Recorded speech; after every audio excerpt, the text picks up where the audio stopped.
Okay, how we doing out there? First things first, my name is Kenneth Bird. I'm the creator of Supreme Ambient Light Rejection Screen Paint using Ambient Light Rejection Technology Gain. Today we're going to be using two forms of projectors. We're going to be using our Christie LW400 projector at 4,000 lumens, WXGA at 720p.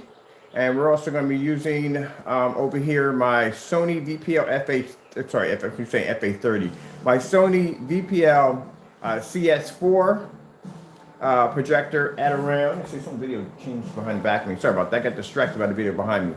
So we're going to be using a portable projector. This is a Sony VPL CS4 projector at around 600 by 800 res SVGA at 720p and 1,000 lumens. We are sitting around 13 feet back from the screen. I told you that the video we did yesterday was pretty nice and all, but I was happy about it, but for me, I need a challenge. So using a 4,000 lumen projector, and that demonstration was okay and all, but I really want to show you what the screens are capable of doing, and they're designed to be used with projectors of low lumens, and people have projectors that sometimes 900 lumens, 700 lumens. This is what this technology is designed to do. Let's get the pause in the background because I don't know what transpired in the back of the, there we go.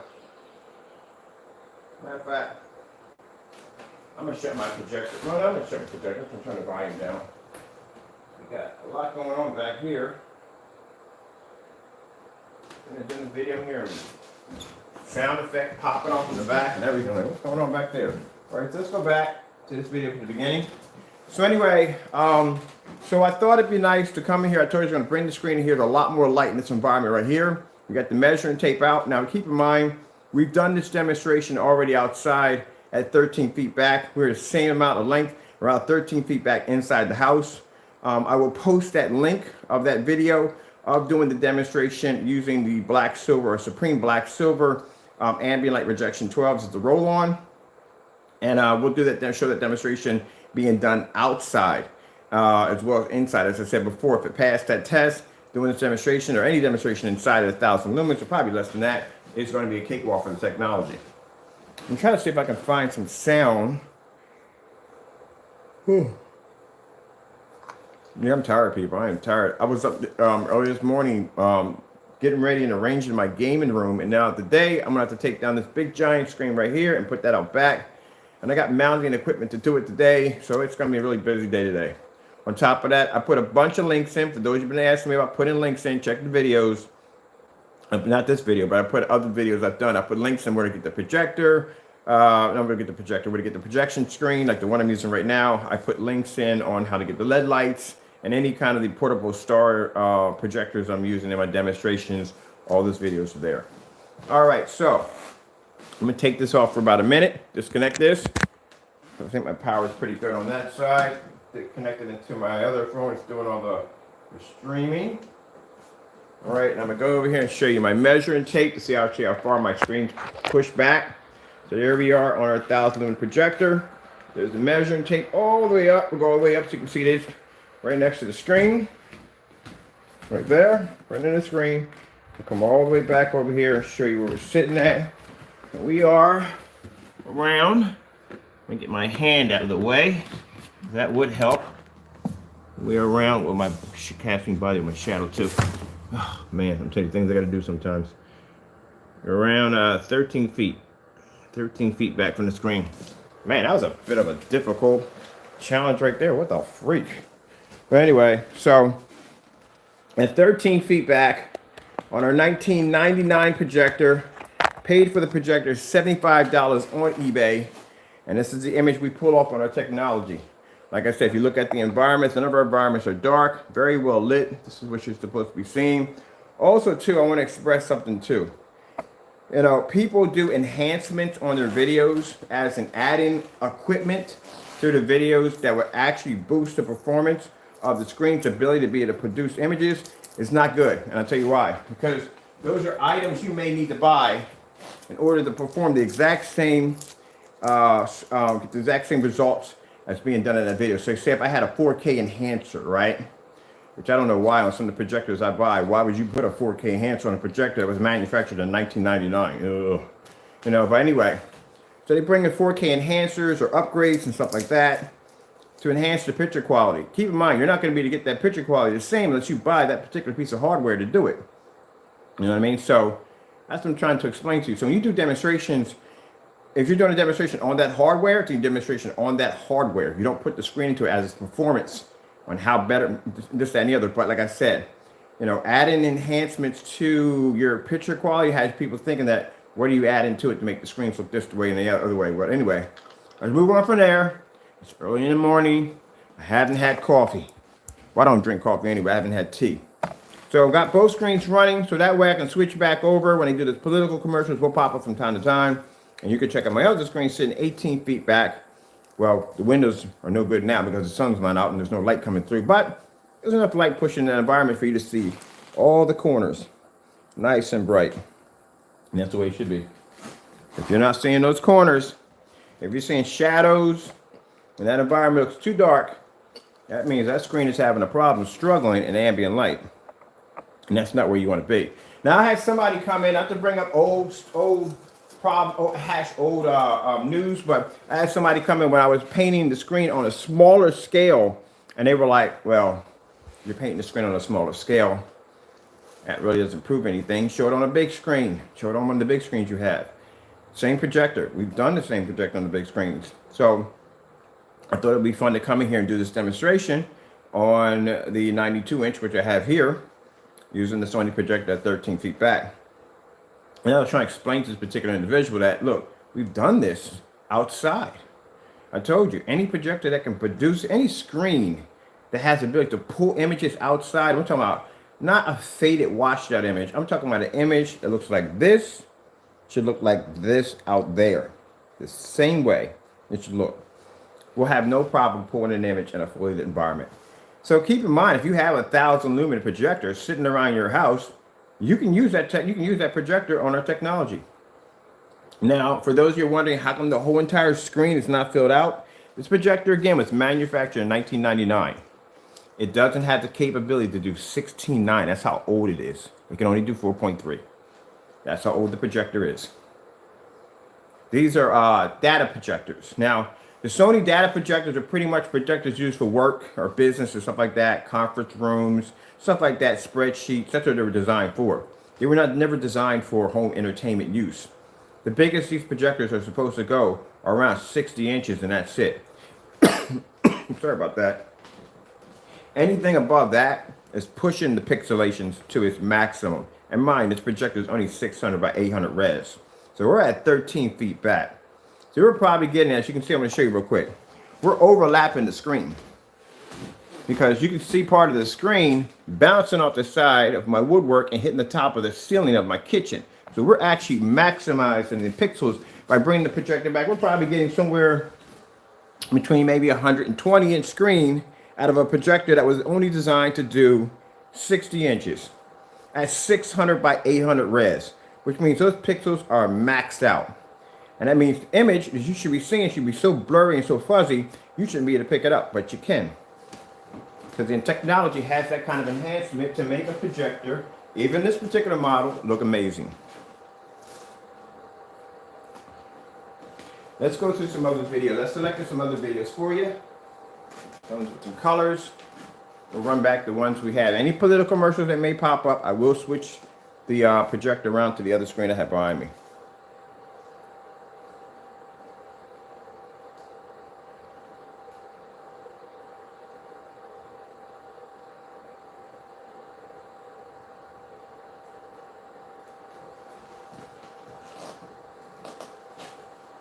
Man, I had a crazy day today, man. I'm going to have to go in and I'm going to have to remove this giant screen and put it outside. That is going to be fun. Ooh, a lot of fun. Unfortunately, I will not be doing that on camera because that's going to be some work. That's going to be a lot of work. I'll show you the, I bought some special tools to be able to mount it from the back. Because it has to be anchored down to the railing of the deck. So, I'll show you what I bought in order to anchor it down. So if you decide you want to put a fixed frame screen out there, I'll show you how to do it, how to anchor your screen down. And it's cheap too. It's really cheap to do on how to anchor your screen down. Some item I found, these kind of flat hooks that I can hook up under the frame. And when you pull it down, it brings pressure, locks it in place.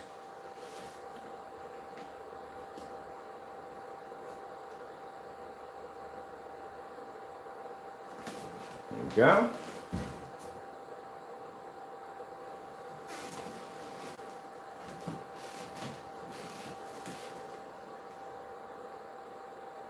And keep in mind, just because the projector has 1,000 lumens, doesn't mean it has 1,000 lumens by the time it makes contact with the screen. Probably a lot less than that.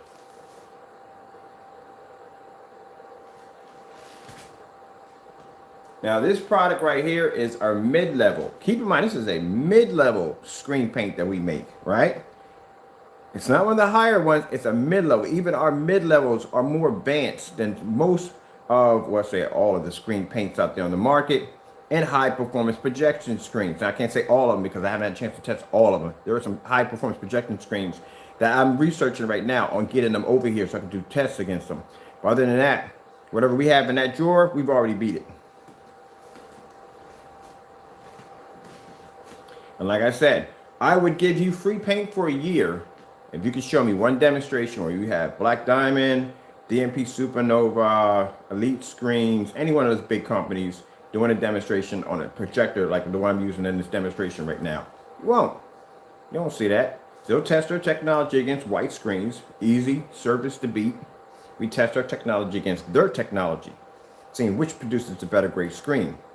So if they're testing their technology on white screens and we're testing our technology on their technology, who do you think is going to come out with the more superior screen?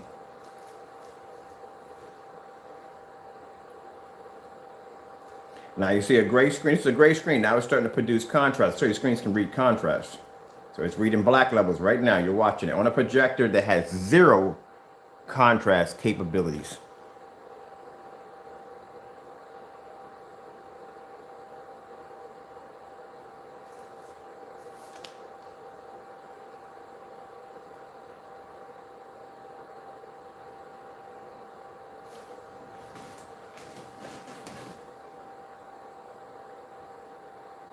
Let's go with this one right here. We're gonna pull some darker contrasts out. I want to pull my back a little farther because I want to show you how far my projector sits back from my screen. So you can see from that distance on how far the projector sits back, 13 feet.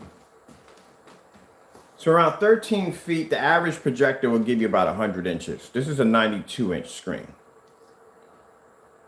And if you consider buying this projector on eBay and purchasing our screen paint, I wish I could get a bunch of these projectors. I wish I would do a package deal on these projectors. I would do a package deal on them easily, but I can't get them. They don't make these projectors are manufactured in 1999. But if I could, I would drop in the VGA converter, the HDMI, because that's what I'm using right now, a VGA HDMI converter, which you're watching right now. I would drop in the projector, the screen paint for like a really good reasonable price. I'll get the projector for a good price. I need to track me down a merchant who has these projectors. I would just do a freaking portable projector setup, and I would have it something like, let's see, if I get the projector for a good price. If I could get it for a good price, I could probably market it at $140. But it depends on how cheap I get the projector. The price always lays on how cheap I can get the projector. If I get the projector for a good deal, if I'm a merchant, got a bulk of them, I'll buy a whole freaking pallet off of them, and I'll sell them for like 150 bucks. Probably 150 bucks, yeah. Get paint, you get the projector, the whole 9 yards, and you know how it's going to react because you can watch it here live.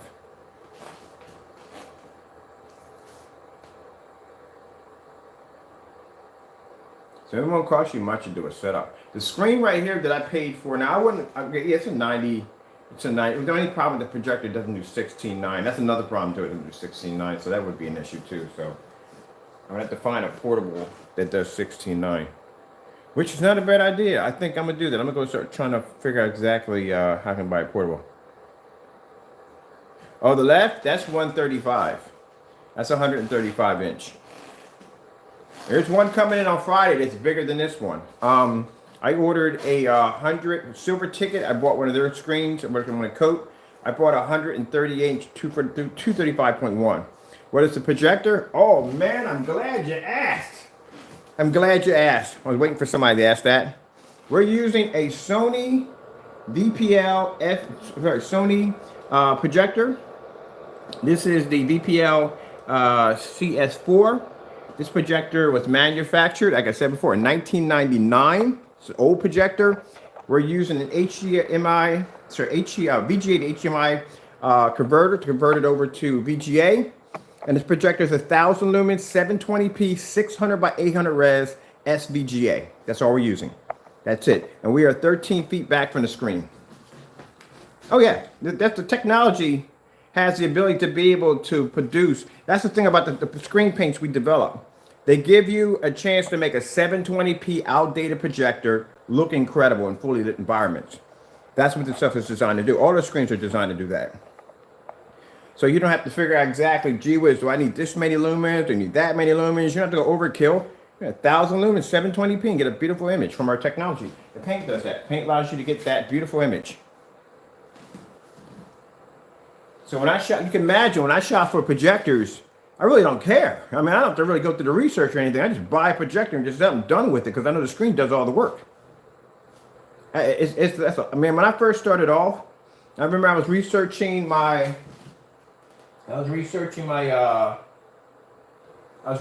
projector, trying to get the right one. I wanted the right lumens. I wanted to get a projector that pulled. I didn't know too much about contrast at that particular time, but I did all this research and trying to get the best projector I can get. I ended up getting a BenQ MS500. That was my first projector I got. And I remember the headaches, man, I developed, man, just researching, trying to get the best, I don't want to spend too much, but I don't want to spend too little. I want to get something right in the middle, but I want to get something, get more of what I'm getting my dollar's worth. You know what I mean? It's just crazy what you have to go through just trying to figure out exactly what projector is going to give you that image. And then when you realize it, when I realized it down through time and developing screen paint, that actually is not the projector really, it's the screen that does really all the work.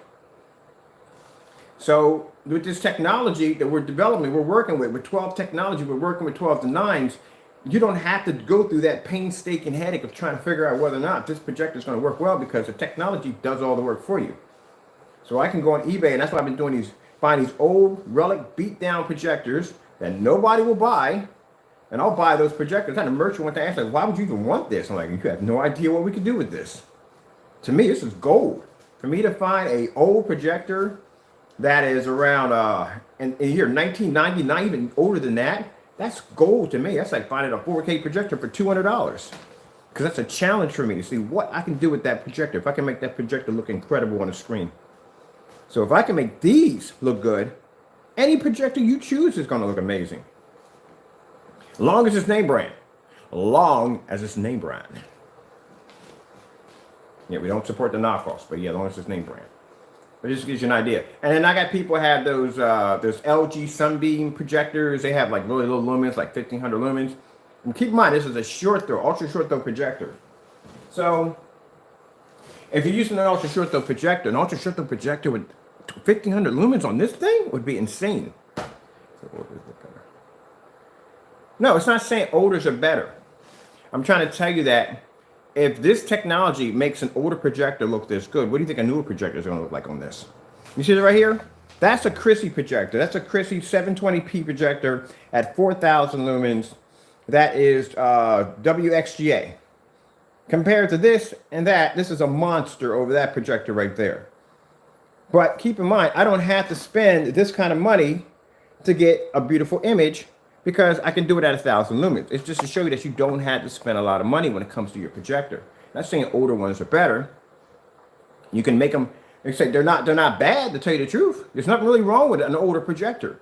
People just upgrade because they feel the need that they have to get a better picture quality, have to have this and have to that and so and so and so and so. You don't really need all that. Some people go overkill lumens. But you have to understand the situation, okay? You have to understand the situation when it comes to overkill lumens, all right? When people are dealing with, like I deal with a lot of companies. So companies have these huge, massive venue projectors that look like something you took off the freaking Death Star. They're huge, right? So they're using 20 and 30,000 lumen projectors, but then again, their projector's sitting back 30 feet in an area that looks like the Sahara Desert. There's lights everywhere. So they got to calculate exactly how far that projector is going to travel to its destination. Within 30 feet, how many lumens they're going to lose along the way.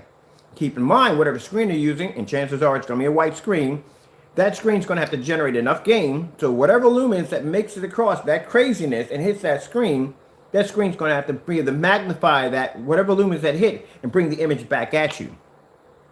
So the problem, that's why they have these high-end projectors, because the bottom line is the ambient light kills these projectors just like it's nothing. I'm guaranteed. Watch this. I'm going to show you something. I know I'm muttering here, but My brain races at 100 miles an hour when I wake up. So you understand, my brain, when it functions, when I get up, it's like watching a racehorse take off. Boom! And all these ideas start pushing through my head. So it gets a little crazy in there every once in a while.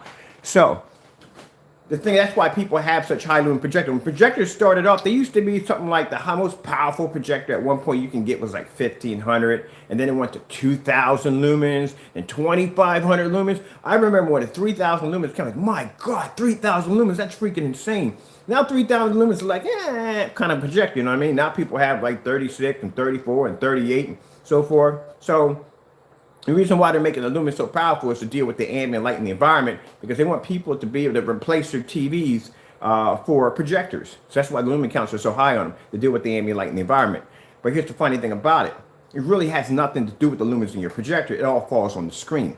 Because you can have the most powerful projector in the world. If your screen can't see it, it's not coming up. So that's where it all falls down to the screen, not the projector. That's why I can come out here with a projector of 1,000 lumens that dates back before whatever, 1999. Hey, I just thought about that. Prince had a song called Revolution. What was it called? 1999. Yeah, right around that time. That's when that song came out. All right, yeah, okay, we're on track here. So that's how old these projectors are. So if I can take a projector from that era and bring it to this era and show an image like this in a fully lit environment, it just clearly shows you it was a screen and not the projector. But yeah, older projectors are still good.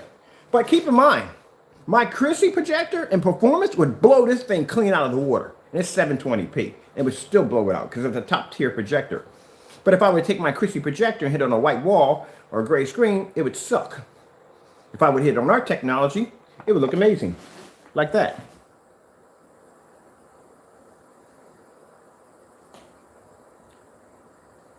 See how that screen produces some beautiful colors?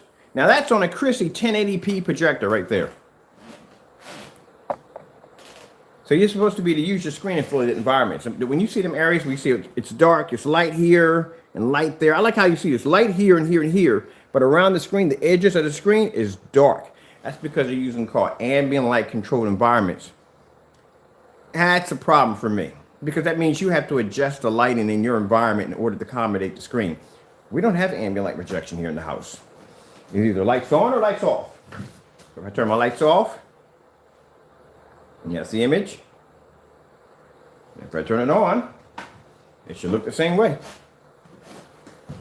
But it just gives people the idea that they don't have to spend a lot of money for a projector, you know what I mean? Some people, I talked to some people, and the guy was like, do I have to spend like $5 grand for a projector? Good gracious, what are you, seriously?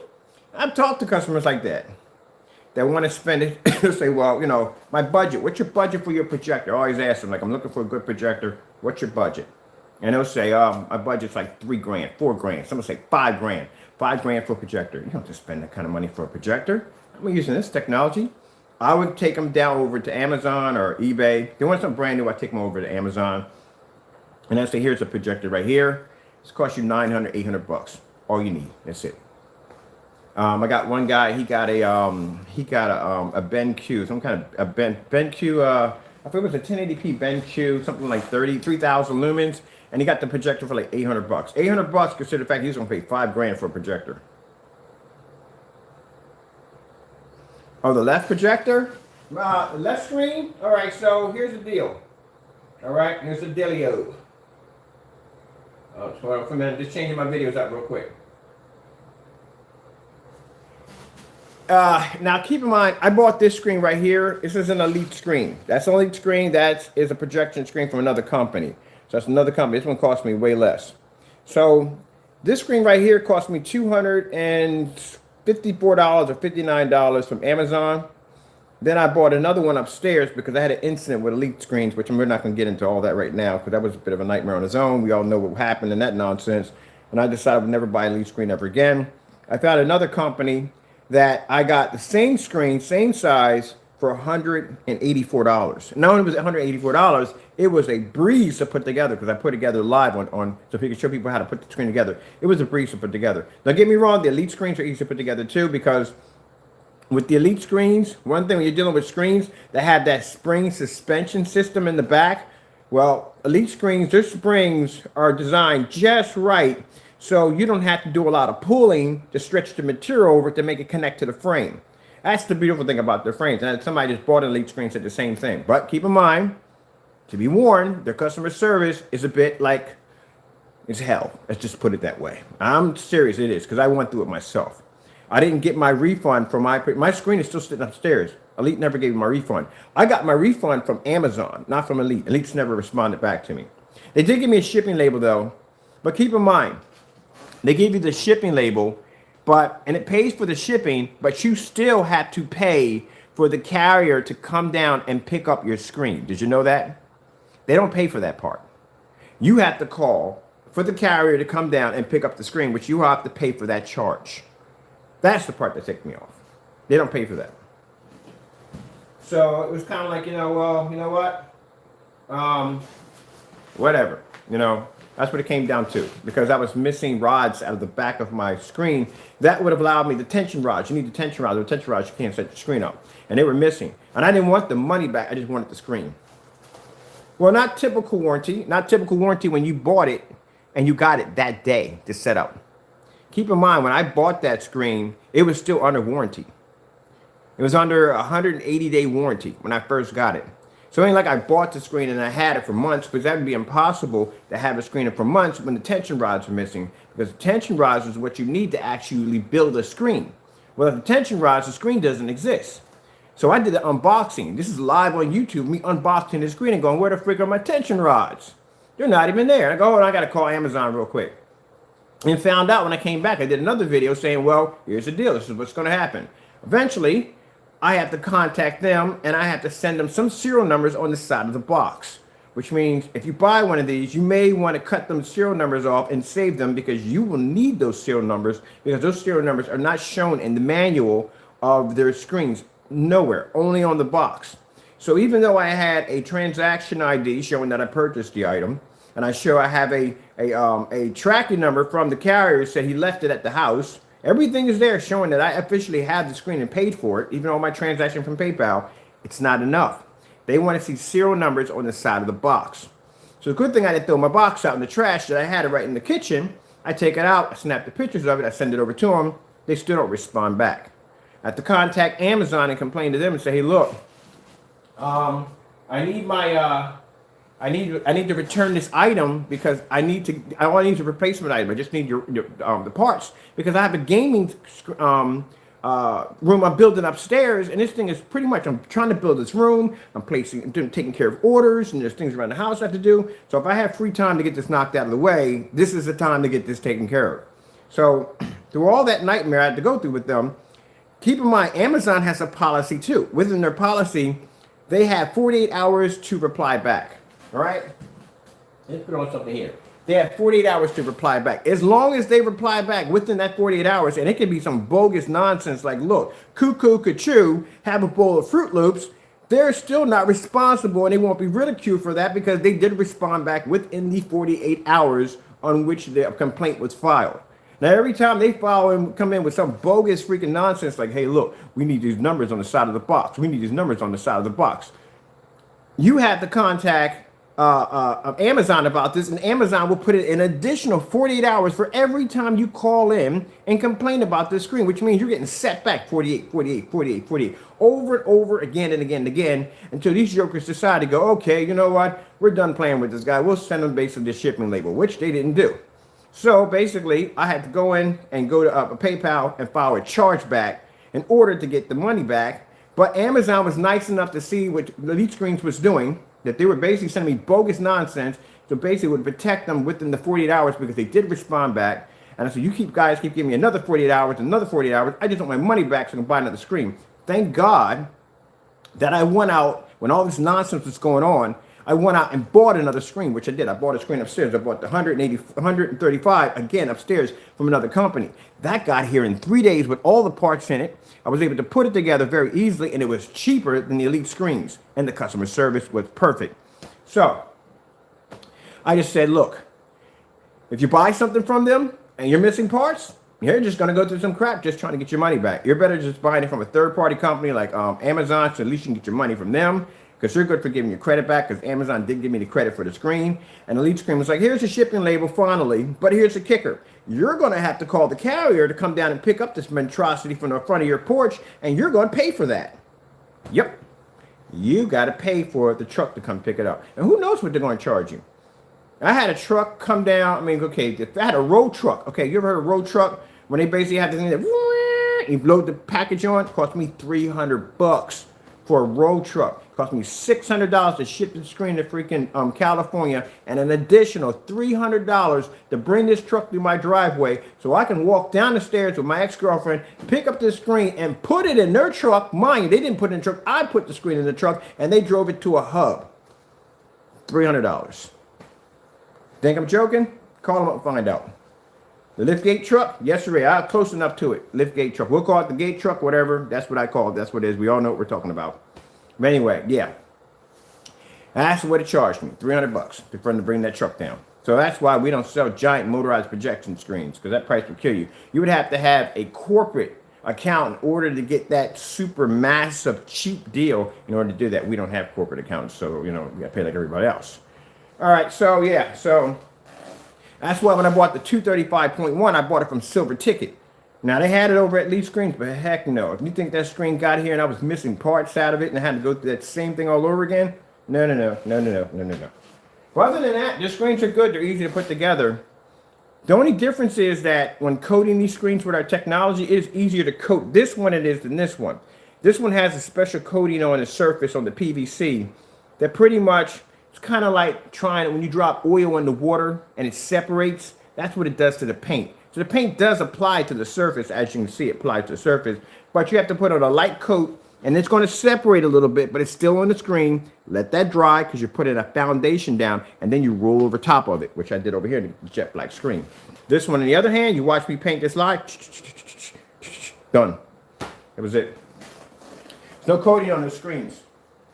So I'll put a link in this video. If you can't wait, then you can go over to one of my other videos, because I did get up early in the morning and I did put all the links in I promised to put in. Sorry about that. Like, I remember when I get done doing these videos, there's like 100 to 1 things I got to do around the house, especially in my personal life, and then I forget, and then I go, oh great goodness, I forgot to put the links in. Then I got to go up there and I got to track down all the links and put them all in there for you. But yeah, that one right there, that's the Elite screen. That's going outside today, because I'm doing some screen swapping today. So I got to paint, I got to repaint again the 100, I got 126 on the deck. That's going to be swapped out. Sorry. That's going to be swapped out for this 135. The 126 is going to come in here and replace the 106-inch screen. That's going to be 126. And this screen right here is going to have a 138 235.1 with the ViewSonic projector. Favorite 4K projector? I don't even have a favorite 4K projector, to tell you the truth. And there's a reason why I don't really buy 4K. You got to check out a few of my videos. I did a 4K projector. We're developing this technology. We did a 4K projector versus a 720p. The outcome of it basically made me decide that I was not going to buy 4K anymore. There's no point in buying it anymore. But I'm not going to go into that. You check out the video, 4K versus 720p, Immerse 4K Cinema, dig it up, and you'll see the reason why. Because right there, I paid, I had a ViewSonic PX747. I paid about $1,300 when that projector came out. And then I went to eBay and I bought a projector that was around 720p. And when I did that demonstration, I was like, you got to be freaking kidding me. And I said, 2 days later, I sold my 4K projector. Sold my 4K projector, went out and bought myself a 1080p projector, put on that technology. Now, I have done demonstrations on our black technology, this projector versus the 505 Christie. If you ever seen a 505 Christie, they are massive. That projector is 5,000 lumens. I did those two side by side. You really couldn't tell one from the other. So you can check that demonstration. I've done that one too. All right, so let me tell you something. We're doing enough bright levels here, and the bright levels are driving me a little nutty here because, you know, gray screens are going to produce bright levels. I've already said that before. We need to do this with some contrast, some heavy contrast. And that's what we need. Let's see. Let's bring up. Let's just do a movie off here. You know, I'm gonna do Tron Legacy. I love doing Tron. Tron has freaking amazing contrast levels, man. I love the contrast levels in Tron. Here we go. I love the contrast levels in Tron. Let me bring this back a little bit. Sorry, we don't have any sound on this one.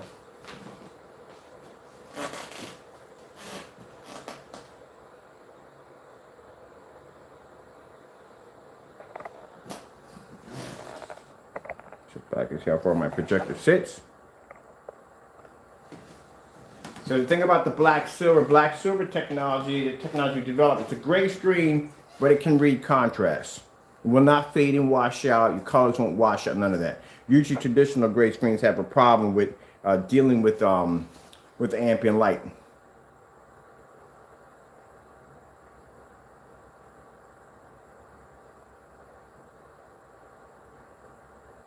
Come up close and get a better look.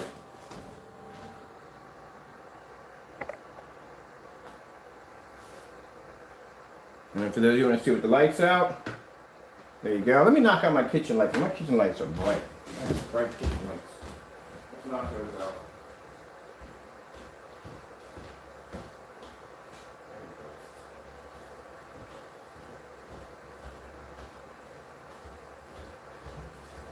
Sorry about the pink lights, but I'm doing my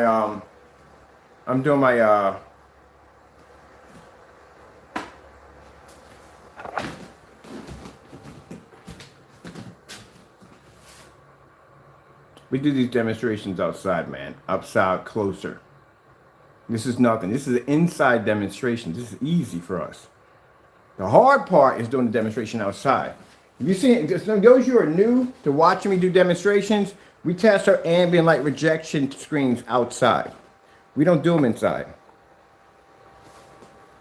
So in order for any of this technology to be able to pass, to get a label to end up on the website, it has to pass the 1,000 lumen test. And the 1,000 lumen test, we take this projector, we sit back 13 feet outside, and that screen has to pull up at 6 o'clock in the evening on 1,000 lumens.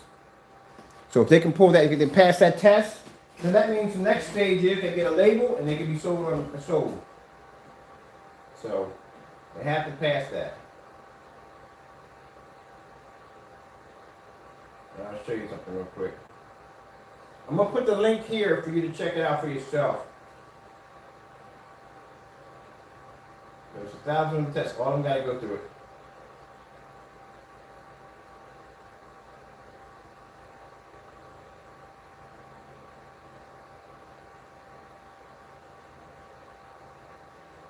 This right here is the 1,000 lumen test.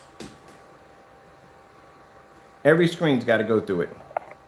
They have to pass that test outside. Let me see if we go back a little bit.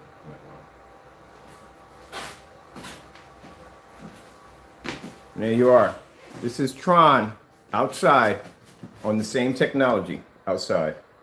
Showing 190 degree viewing angle outside on 1,000 lumens.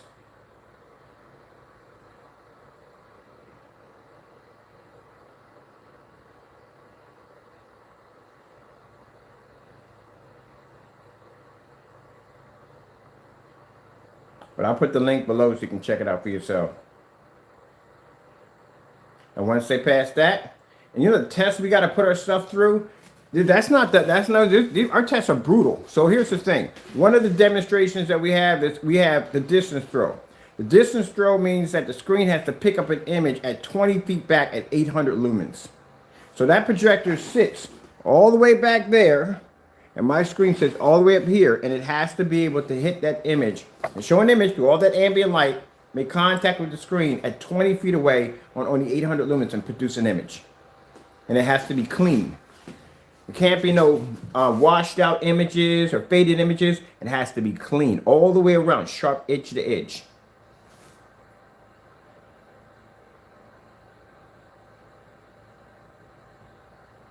Has to look just like a TV outside. So it can perform in here at 1,000 lumens. What's the distance from my projector? 13 feet. That's why I have the measuring tape. Anytime I do a demonstration like this, my measuring tapes are always out.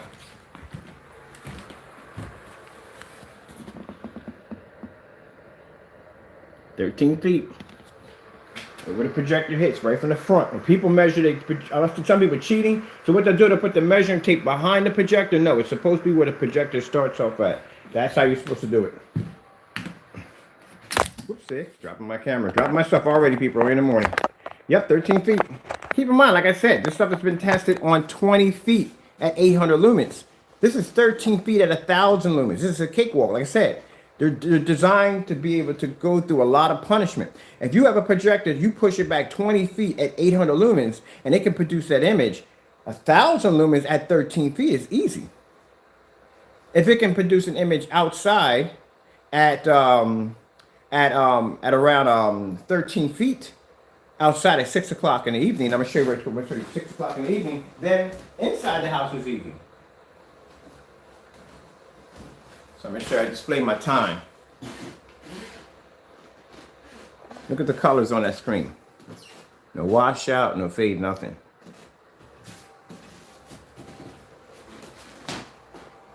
Nah, I don't watch them. Funny thing about it is, man, I don't watch movies on my screen. So it's rare that I watch a movie on them. It's true. It's very rare that you'll see me watching a movie. I'm mostly working all the time. Look at that, 6:54. That's what time we were outside, about 6:54. And that's my screen here. That's my black screen right here producing. Oh yeah, I game. I definitely game. Yes, yes, yes. Yes, anybody, you know, the gaming room I'm building upstairs, yes, I do game. Right now, I can't even get my hands on the two. I got the money and I can't even get my hands on the two freaking systems I need to get my hands on. And I found out that people, even if you did pre-order the system, you're still not going to be able to get your hands on it. Yep. Yes, sirree. Question. How many of you people tried to log on yesterday to get onto your PS4 and couldn't find out you couldn't sign in? Because I had a bunch of people on my end were clicking off and telling me they couldn't get in. They couldn't get in yesterday. I don't know what it's going to be today, but I could not log in yesterday. And I wanted to test the gaming chair out to see if it was just right to the height. We'll go upstairs in a few minutes. Still doing a demonstration on this one.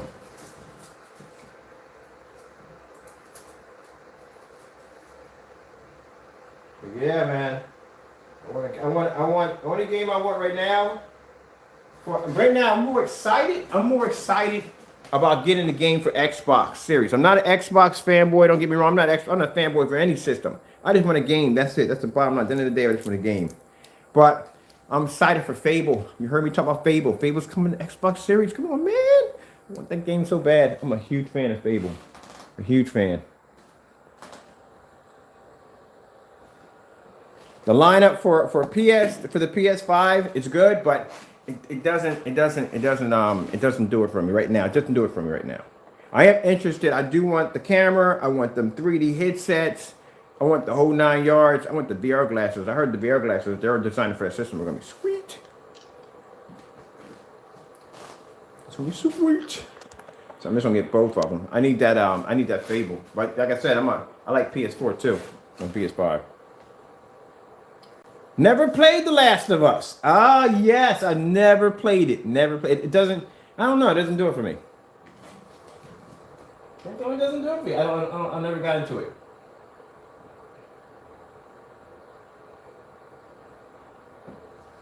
Never got into it, The Last of Us. So a lot of people say it's an epic game. Never got into it. I'm trying to think what kind of games I play. I actually, Dungeon Defenders. I'm a huge fan of Dungeon Defenders. I never had a problem with lag. I have no idea what people are talking about when it comes to lag. Like, what the freak kind of, when are you running in your house? I've never had that problem with lag. Never on any of my projectors. Never had a problem.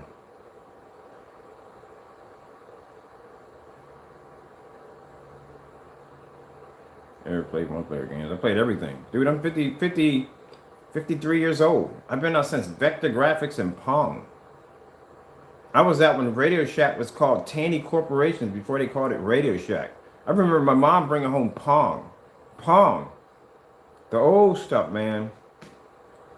Bring it home. I remember my mom brought home Pong from, we had a little console system with Tan, and it said Tandy Corporations at the top. And my mother brought it home, and it was had two little controllers on the side, and we had two little controllers with the wires attached to them. And I remember she hooked it up to the UHF in the back. There's two prongs in the back of the UHF, hook them in the back, and switch it over to channel 3 or 4, and it pop on. And I remember seeing that doo doo doo doo doo back and forth, like, oh my god! As a kid, thinking this is the best game ever. We'll never get better than this. And here we are. I went out. I had the Odyssey system. I remember the top tier games, man. If you had the money, man. If you had the money, the top tier games were freaking. You had Dreamcast. I remember I had the Dreamcast when it came out. The Japanese version of Dreamcast and the American version. Then they had. And then you had NES. You had the Genesis. Before you had Sega Master System. Sega Master System was the one that came with that really pointy Star Trek gun. One of those. You had that. You had Thunderblade with that one. Thunderblade was freaking pretty cool. How did it just move back on Thunderblade? But then you had your top tiers. You had like 3DO. You had Neo Geo. You had Philips CDI. Those were the systems that pretty much you were paying like $600-700. You had freaking CDI Gold, something like that, the upgrade version of it. Then you had the most expensive system I've ever seen. There was someone called an FM Marty, but FM Marty was like a computer tower. Yeah, the arcade, best arcades, yeah. But the most expensive gaming system, I see people complaining, oh my god, like really? This generation complaining, oh my, really? Like $60 for a game? Like, are you kidding me? $60? Who remembers the Nintendo 64 cartridges being like $80-90 for a Nintendo 64 cartridge? $80 or $90 per cartridge. You get them used for $60. Used to be them used for $60 and $50. The ones where the unpopular titles were like $40 used.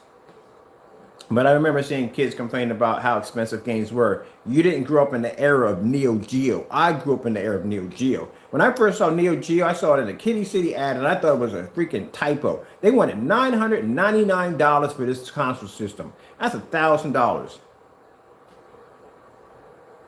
Not really, they haven't really gone up in price. If you lived in the era of the console, of the cartridge era, oh my goodness, man, you were paying some money. You were paying money for games. Like, compare what you're paying for now. It costs more money to press on a cartridge than a CD. But that system was $999. And guess how much the games cost? You're talking about, if you got one for $150, that was cheap. That was cheap. That's a used Neo Geo game. Neo Geo games would come off at somewhere between like $300, $400. I remember seeing freaking Metal Slug limited edition, the Japanese version, $1,500. Oh yeah, the games are freaking crazy expensive. I'm not ignoring you, dude. I'm just talking on here. And keep in mind, the Neo Geo cartridges were the size of a VCR tape. They were massively huge. I mean, they were really huge cartridges. The reason why the Neo Geo was so expensive, because the Neo Geo, you ever seen the console system for Neo Geo? It's the size of a large pizza box. They're really huge. It's a real huge console. The arcade sticks, the controllers were around this big. If you smacked your brother in the head with that controller, you was definitely going to kill him. You're going to get man one. But those controllers were this freaking big. They were huge. Yeah, they were freaking huge. So the reason why the Neo Geo was the best system to get at that particular time was because if you go see Mortal Kombat in the arcade, and you see the Mortal Kombat version on the Genesis or NES, which were 16-bit systems, imagine, okay, put it this way. All right, so say the version in the arcade would take about 780 bits, right? And the cartridge, the system for NES would only take 16. That means you had to figure out a way how to cut and sacrifice whatever you could off the game to fit into a 700-something bit game into a 16-bit system. So that's why when you would play Mortal Kombat, it looked nothing like the arcade. The shadows were circle and there were things missing and all that. But in Neo Geo, that was a whole new different system. Not only could you fit the whole entire arcade system into a cartridge, but you could add extra stuff in with it too. Because the Neo Geo system, the reason why the console was so huge, because Neo Geos had the original arcade board that was in the arcade machine and the console. Yup. That's why they cost so much money. You literally had an arcade console in your house. But several was converted into the size of a console system. Now, for those of you who really know your gaming, let me tell you something about this. If you're lucky to run across a Neo Geo machine, maybe at an old pizza store, whatever, may have the system sitting there. Take the time to look at the coin slot. At the top of the coin slot, you will see a slot about that big, about the size of a credit card. You know why that's there? Because King of the Fighters, I remember that. The Neo Geo systems had a memory card about the size of a credit card, right? So what you could do is you could go home and you could slide your memory card and play from home. Go back to the arcade, pull out your card, slide it in that slot, and basically start playing from where you saved that at home at the arcade. At the arcade, you could save your game onto the memory card, pull it out, and take it back home and play from there. Yep. Yes, sirree. A lot of people didn't know about that. The arcade was the hangout spot. It was the hangout spot for all the gamers. It wasn't about fanboys. It wasn't about who had the best system. It wasn't about none of that. It was all about pure gaming. That's what it's about. Everybody coming together, gaming. It didn't make a difference if you gamed on Pac-Man or Pole Position or the Virtual Fighters or Mortal Kombat or Street Fighter. Didn't make a difference. Everybody was respected for their own class of game of what they played. Whether you was the old school that came in, you had the old school came and played Pac-Man and Centipede and the older games. You had people played the Street Fighters and more newer games. I remember coming here, Virtual Fighters. Coming like, oh, Virtual Fighters for Sega. Like, oh, what the freak, look at these crazy graphics. This is insane. Yes. Yeah, man. But the people who had the Neo Geos that would come in there, they'd pull out their cards like, wow, look at that. My God, it's a freaking Neo Geo. And they put out this little folder, fancy folder, pull it out, and they flash it off. Those were the elite players. They come like, oh yeah, Neo Geo, slide that in there. You know they had the money. You get $400 a cartridge, $400 or $500 a cartridge. They probably had a library full of them. Yep. One of those cartridges would cost your console system right now. That's how expensive they were. Now, Neo Geo games, I got a whole bunch of them on my PS4 that I downloaded for like $2. That kind of sucks because I had the system. I had 3 games with it. I had Magic Lord, Metal Slug, and I had, it was a 1975 or 1971. I think it was a shooter game they had with it. And I paid about a couple grand. Man, they make some serious long hours at Pizza Hut to earn that minimum wage. Yep, man. Yeah. If you missed the arcade, you missed it, man. The arcade, they can never bring the arcade back, no matter how hard they try. The experience from the 80s, it's not there. The music, the food, the atmosphere, can't bring it back. I missed it. You know, the beautiful thing about it is, I had a friend of mine who worked at the arcade. He had one of those keys that you can stick in and you can jump the credits up. And I would bring my girlfriends down and go on a date, take a girl to the arcade. Yeah, you can take a girl to the arcade.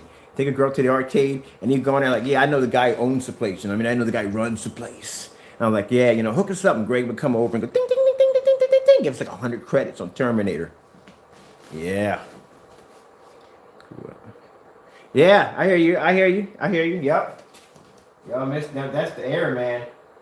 Even people wanted to play pinball. They had pinball machines in there. You know what I mean? People didn't go in there, oh, you're playing pinball. You suck. No, everybody respected everybody.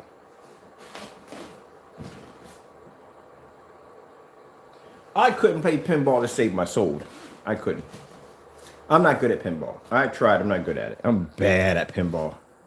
Now, my sisters, on the other hand, they grew up in the era of the pinballs. They're good. They can bump the side of the machine. Ding, ding, ding, ding, ding. Bump the side of the machine. Ding, ding, ding, ding, ding. And people were hitting them with their hips. Bam. Ding, ding, ding, ding. I can't do that. All right, here we go. I know, man. I love gaming so much. You have no idea, man. I love gaming so much. It's like I try to go back and play my older games, man, and I get my butt kicked, man. So these games right here are much easier compared to the games came back in the day. I had games that had no save points. Some of the older games when they first came out had no pause on the game. No pause. Some games had no saving. That's why they did the memory cards. Remember the era of the memory cards? How you would flip, you lend somebody your memory card and you would come back and you would not, your memory card would be broken or damaged. That's all your games saved onto that memory card. Yeah. All right, so as you can see, we're showing up the demonstration. I keep going back and forth. We're showing up the demonstration on the black silver. This is the screen. Oh yeah, I'm going to put in the bottom of the post the demonstration of me painting the screen. You'll get a chance to see that. I'll put the outside demonstration test we did on the product before we actually started selling on the website. which is the outside lumen test. What else I got to put up there? Oh, we still got to swap the projectors out. So we still got more to go. We're going to swap it out for the 4,000 lumen Christie. You know, we're going to swap back. But yeah. Man, I tell you, beautiful, beautiful area to live in, man. I'm trying to get my hands on today a Steel Battalion controller. That's what I'm looking hunting now today, a Steel Battalion controller. Everybody wants a bit much from them. I have these items.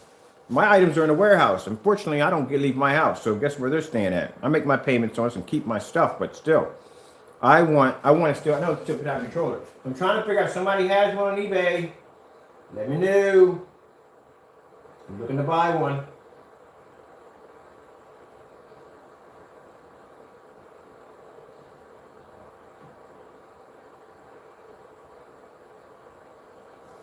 I tell you right now, if you've never played Steel Battalion, you missed out on one of the most awesome mech games ever made on the face of the planet. You missed out. You have no idea how. You talk about not being able to figure out the mapping on your controllers now. It's a 40-button mech controller, 40 button. When people were buying those things, they didn't estimate the size of this controller. They literally had to go over to Staples and buy a desk for this thing by itself. Can you imagine having a controller so big that you had to buy a desk for it? That's how big they were. And not only was it 40 buttons, but the huge, massive controllers were about that freaking big. The ones you handle the mech back and forth. You even had the ones that flipped up. You could manipulate all the buttons on it. Everything. 40 buttons. But that's not the end of it. It had 3 full-size foot pedals. Not them little tiny foot pedals you see on those racing cars. Them are full-size foot pedals. You can go into tank mode. How beautiful it looks. I know I'm sitting here talking about... I'm talking about games that I'm showing off a screen, but you guys have seen a dozen of my demonstrations. You already know what I'm getting at when it comes to this technology. So, you know, I really don't have to explain too much. When you look at it, you're seeing it off a 720p 1000 lumen projector. You pretty much can see that technology is good.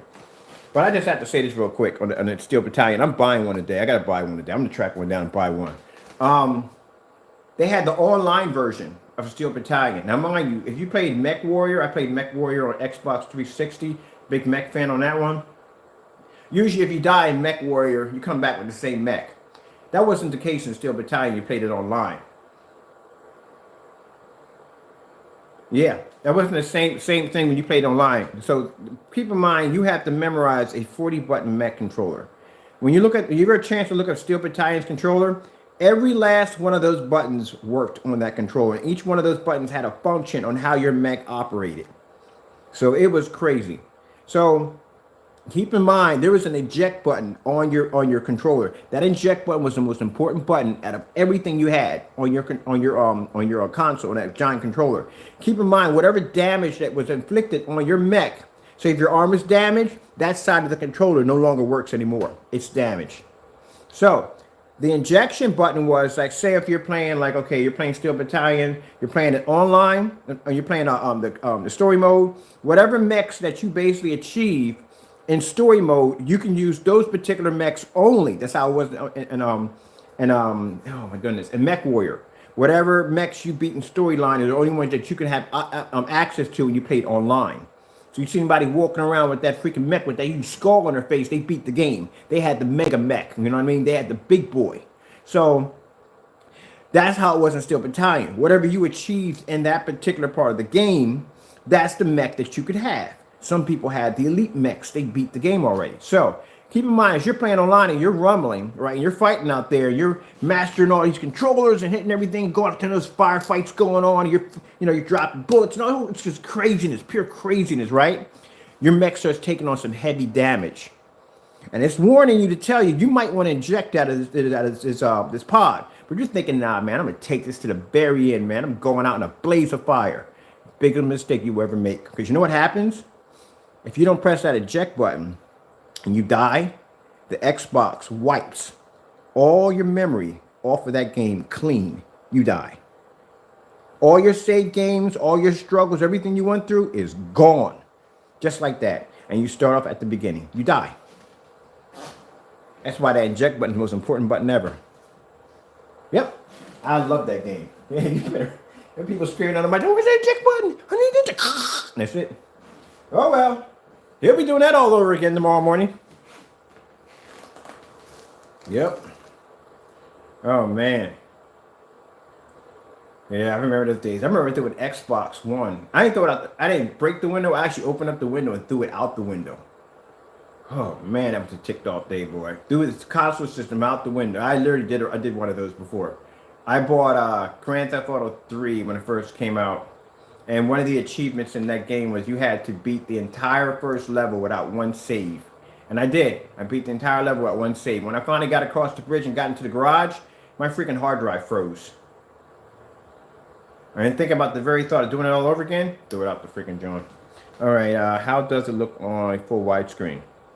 Well, you got to go back and check my videos. That's what you got to do, because this video is not about that. Actually, when I actually set it up to with the Christie projector, you'll get a chance to see it in 16:9. Right now, it's doing 4.3 because I said before, the projector I'm using in this demonstration is an old projector. It only does 4.3. It doesn't do 16:9. So that's why we're doing. That's why it's coming up that way.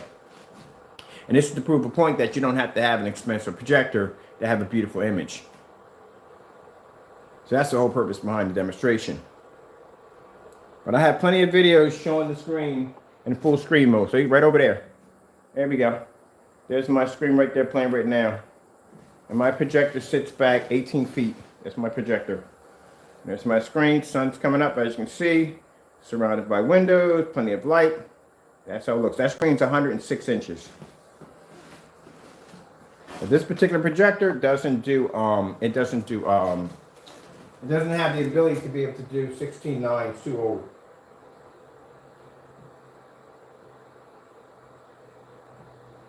Nope, won't do it. Won't do it, won't do it.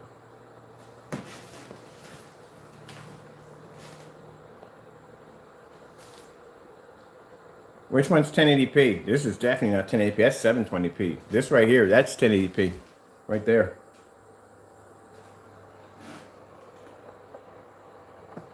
So we're showing the contrast levels and 1,000 lumens. See, most conversations I get from some people is the fact the first one to explain to me, like, look, I have this particular projector. The lumen count is very low. You know what I mean? I'm afraid it's not picking up too well. And this is the reason why we made this particular technology. It's designed to work with very low lumens projectors. As low as 600 lumens will run off this technology. But the beautiful thing about it, like I said, it can pull a contrast level.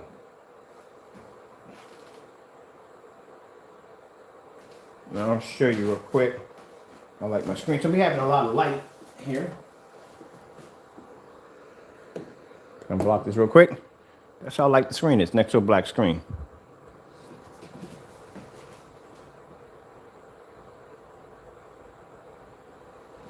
But if we do like something like a, let me see. One of the demonstrations that I always ask a lot of is the star field demonstration.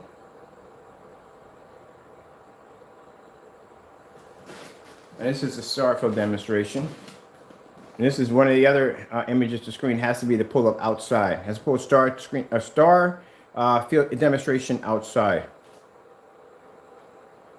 What projectors are they?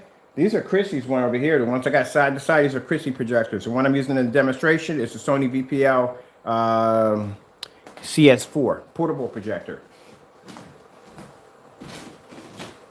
That's the portable.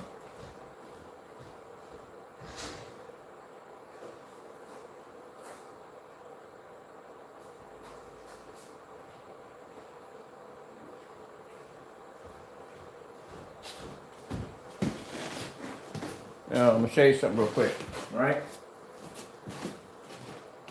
I'm going to cover this up for a minute, all right? See, the screen's great, right? This right here is a sample sheet of, see, crystal clear, there you go. The color of it. Okay. Now you see the color of our screen. Going to come out of this screen, right? Both great screens. I told you when you test out your technology, you're supposed to test them against other great screens. This technology tests us against other white screens. So that's not, you're not supposed to do that. You're supposed to test them other gray screens.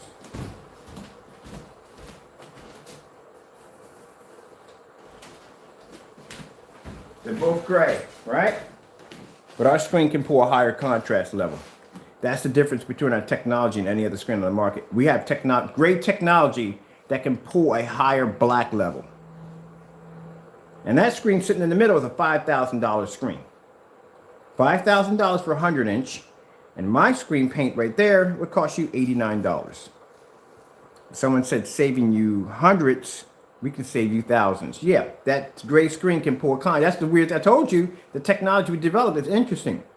It can pull a contrast level. It can beat another gray screen. Because like I said, when these companies test out their technology, they always test it against a white screen. That's something I wouldn't do. When I test my technology, I test it against other gray screens. So you consider the fact when somebody said they're saving you hundreds, I'm saving you thousands. That's a $5,000 screen at 100 inches only. Wait, we're not done yet. Oh, we're still busy. We're still working. Hold on. We'll get some more.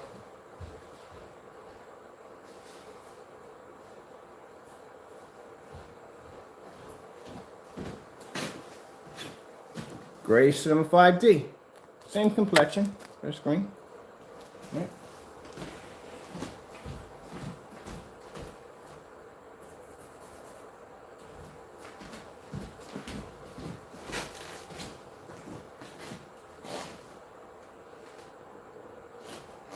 They're all gray screens. Just have to figure out which one's going to produce the best image.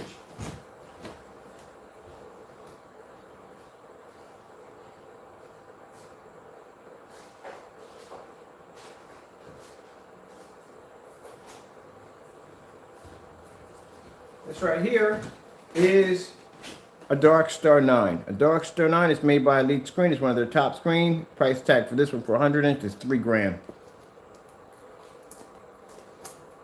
See if we can get this one to stick. This is supposed to be sticky on the back, but I think it might stay.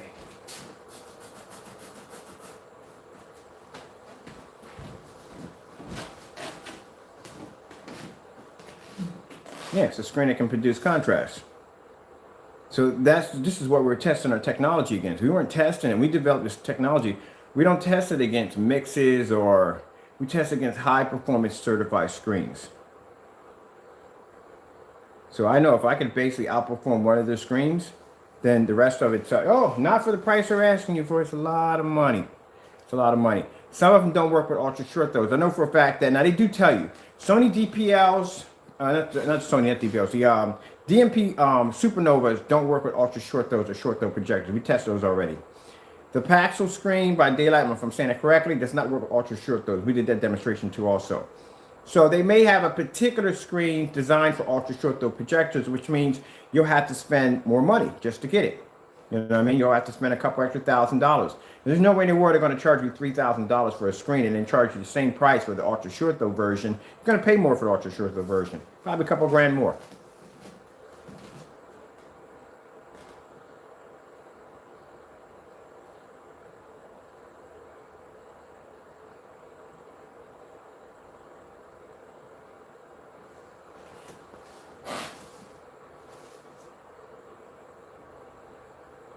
Can't pick up color. And the reason why I like to do these particular demonstrations, I do these over and over again. I like to show you, would you spray or roll on? You can do both. It's up to you. Some people spray it on because it's more coverage.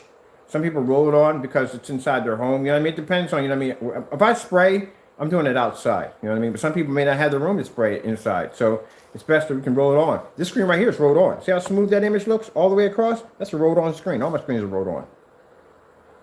And you've seen how I painted the screen, right? Anybody saw this demonstration yesterday, me painting the screen? I literally ran out of paint and left half the screen unpainted. Went downstairs to make more paint. So that screen sat and dried, uneven, all over the screen. And then I repainted right over top of it, and look at it. No uneven marks, nothing. Not even one streak. It's completely foolproof. There's no way you can mess it up. Paint it on anything you want.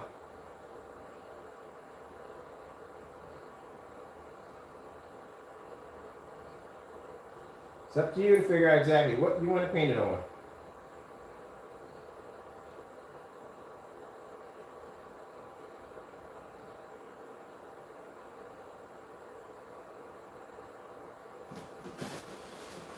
Oh, I step away from this because I'm hitting something.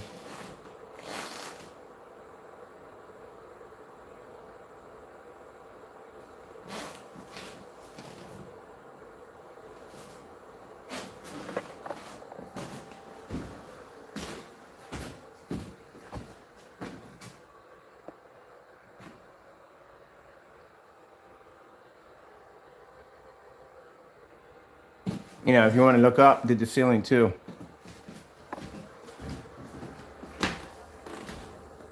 I think you want me to go real close. You want to see if there's any crystals in it? That's what you think it is? Nah, we don't use that junk.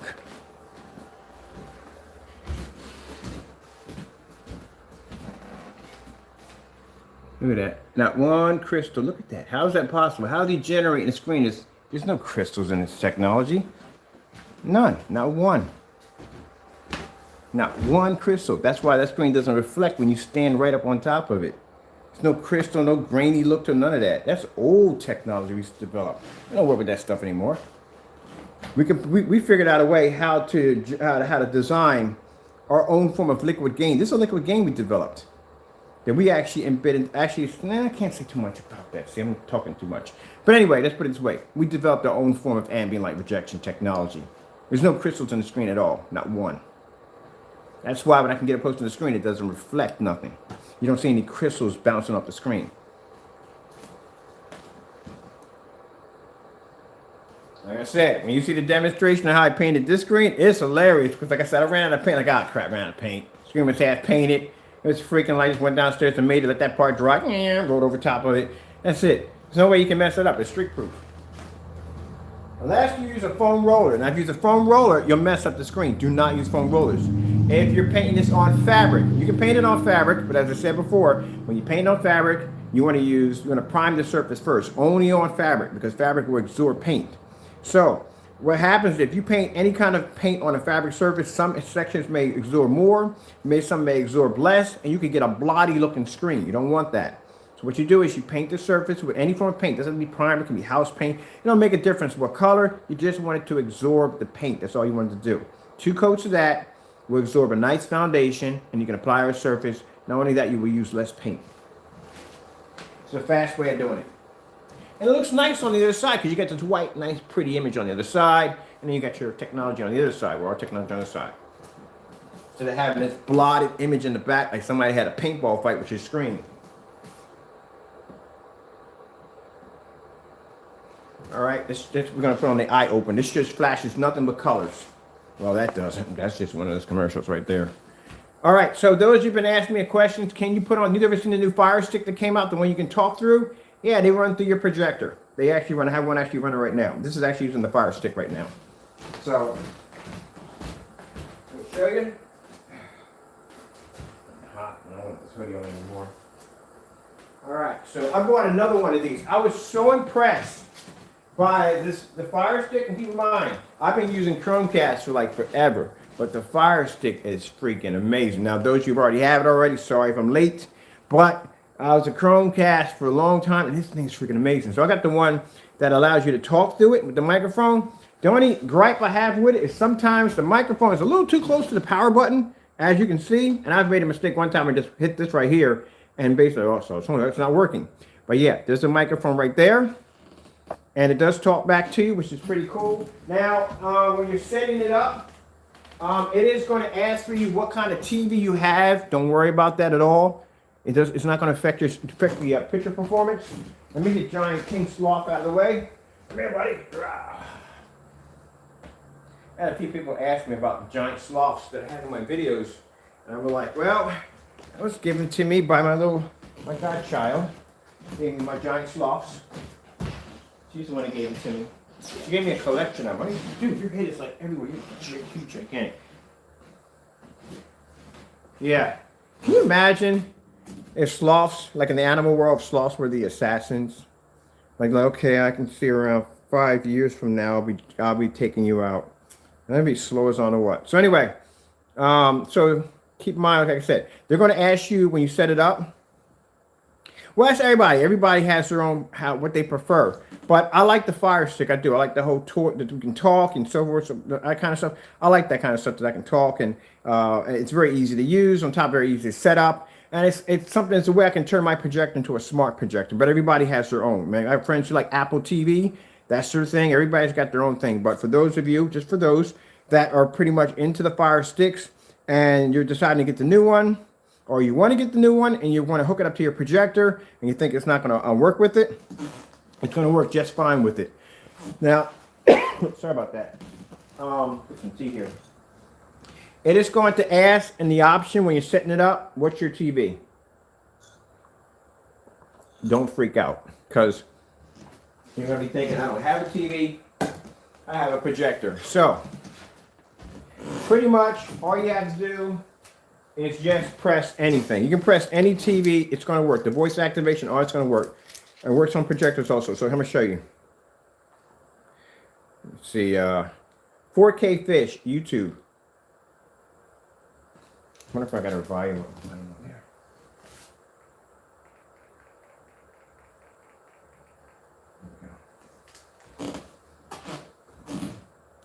How to build a house, YouTube. Getting that from YouTube. High-tech 4K projectors. Getting that from YouTube. Netflix.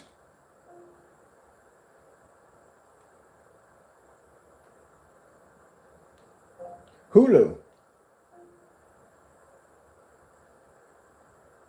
See? The movie Groundhog Day. There you go. You're going to actually just select movies off the top of your head or what you want. Now, if it's in there, they'll have it. If it's not, it's not. 4K Fish, YouTube. Getting that from YouTube. Or you can go to your audiobooks, you know, stuff like that. If you want to go to your audiobooks, stuff like that. You know, yeah, the response time is really fast. It's really fast. You know what I mean? And then I'm here in the background, I'm listening, because that's why I unplugged this one right here. This one right here, I was watching something. They mentioned the device on something, some show I was watching. It was like, I'm listening. I bet you are. I bet you are. Yeah, so you can run them through. So I was so happy with it, I bought another one. So I bought another one for in here. So the Chromecast in here I have, it's a 4K Chromecast. I know, I bought it at the time when I had the PX747 4K projector. I'm going to take that one out. So we're just going to do a whole color pattern now on the different screens.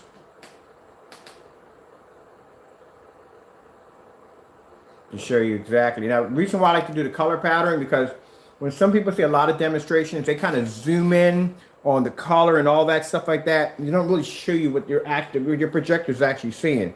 So for you, you're seeing multiple colors on the screen. The projector is just reading red, blue, green, orange. That's what it's reading.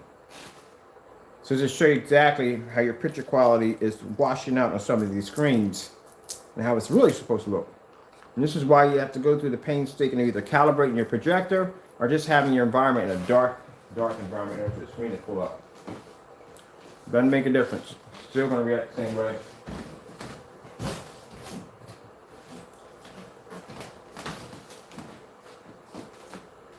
So we have the Great Cinema 5D, $1,400. Paxful screen. If I'm butchering that wrong, I do apologize if I said the name incorrectly. Again, $5,000. And then you have the Dark Star 9, which is $3,000. These are just for 100 inches only. Now, our screen paint at $89, which is the lowest one we make. We'll paint a screen size of 100 inch to 120 inch, which you have an option of going bigger if you want, and it won't cost you more. For $27 more, you can get 2 quarts of it and paint up to a 150 inch screen. Or you can put a screen here in your house and put a screen in the backyard because the screen paint is fully weatherproof. And it's ultra short tow compatible, which means you don't have to spend any extra money for an extra projector or extra screen because your projector can't pick up on it.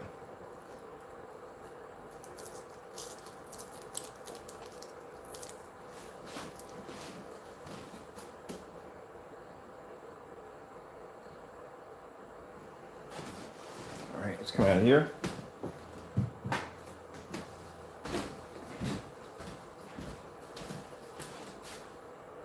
But like I said, you know, the reason what they do is, like I said, after this demonstration, it's huge white screen. Huge white screen. I had to lay it up against there over there. And I'm gonna go buy me another white screen for demonstrations.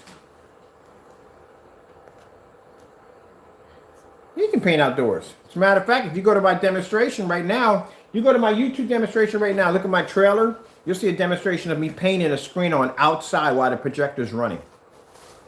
And doing a demonstration. I'm showing contrast and I'm showing beautiful colors. You'll see it on my trailer when you go to my YouTube channel. It's one of our older screen paints. It's an 8. Now mind you, 12s are far more advanced than 8. We're doing that on an 8 outside. So you go to my YouTube channel and you'll see right there of me painting that screen in. Anything. You can use anything to paint the screen. I made a screen out of styrofoam. I had a styrofoam projection screen. What other things we used? Styrofoam. As a matter of fact, hold on. Let me see if I still have it. I have a piece of it. Right. I did a bed sheet. A bed sheet, mind you. You can do bed sheets. I've done bed sheets. I've done screen doors. I've done wood, fiberglass. You name it. I've painted over it.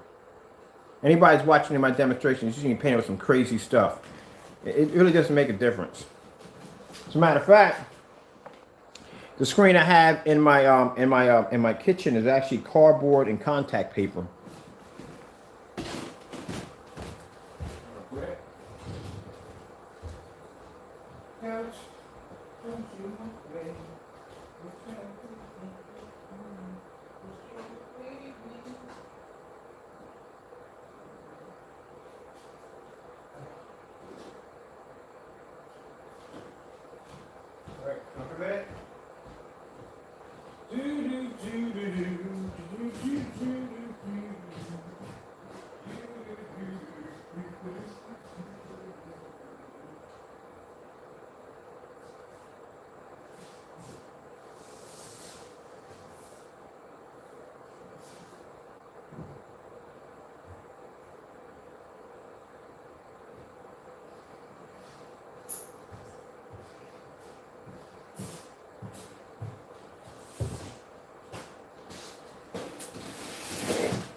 Somewhere.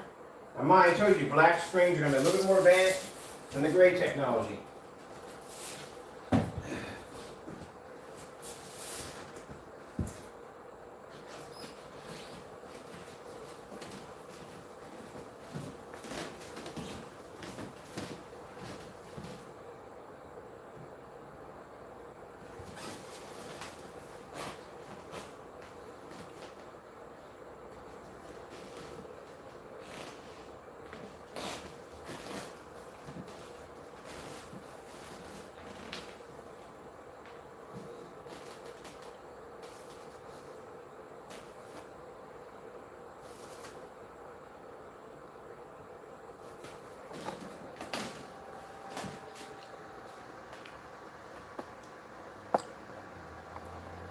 What do you think that screen's made out of?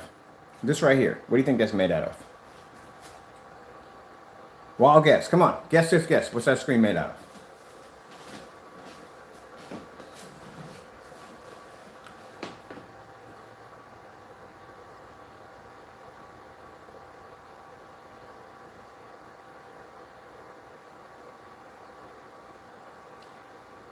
That screen's designed out of styrofoam. That's a styrofoam projection screen. Not only is it a styrofoam projection screen, but there's actually 4 individual squares inside that one screen taped together using duct tape. That's styrofoam.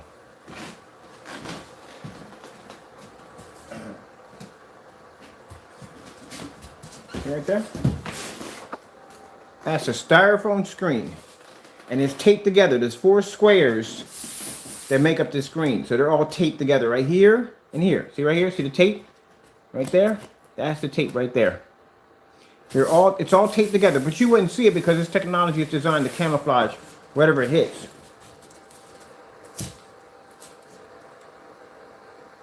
That's styrofoam. So you can build your screens out of anything you want. Can you imagine having the ability to be able to paint a high performance projection screen? Like I said, like Black Diamond. Black Diamond came with their own screen paint that will allow you to be able to paint a high performance projection screen that would cost you far less. That's the whole purpose of why we developed this technology. To even the playing field. When I started off and I wanted a high-end projection screen, it was going to cost me $3,000. $3,000 to get a Grey Wolf. That's way back. A Grey Wolf. Why are screens so expensive? It's just a projection screen. Well, yep, you can paint anything you want. And you can see right there, see the tape? You can see the tape right there. There's a tape right there if you can see it. This stuff is designed to camouflage everything. There's tape right there. Running right down the side of that screen. You can't see it. So you can build your screen out anything you want. It's up to you on what you want to build it on. What we do is we allow it for you to be able to build, to think outside the box. That's the whole purpose.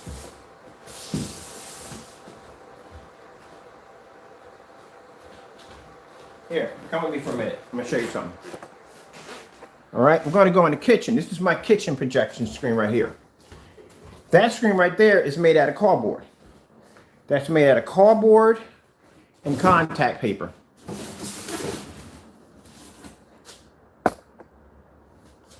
And that's using my Sony 720p projector. And that's made out of cardboard and contact paper. Now right there is my 120 sitting out there right now, which I'm about to replace. And these, right here in this drawer, are all the sample sheets we test our technology on.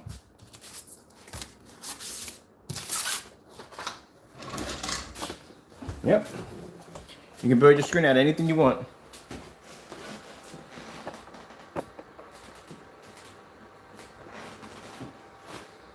Watch a football game at 13 feet back and you're fully lit home. Don't worry about the image washing out or fading. Do it on a projector that will cost you $75 at only 1,000 lumens.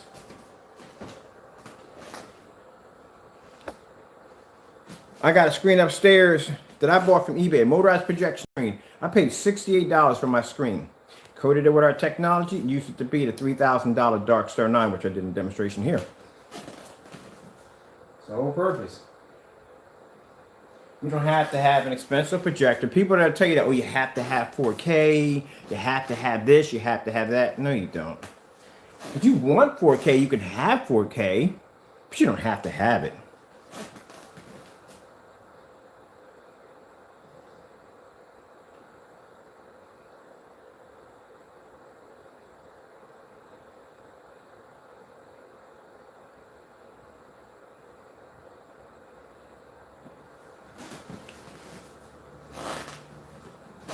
Oh, what is it now?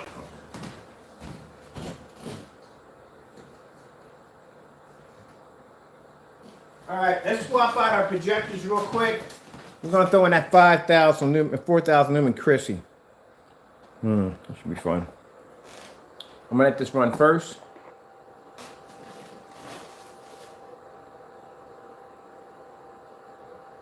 Wait, you wanna see something really cool? Hold on for a minute. I know you're dying to see this.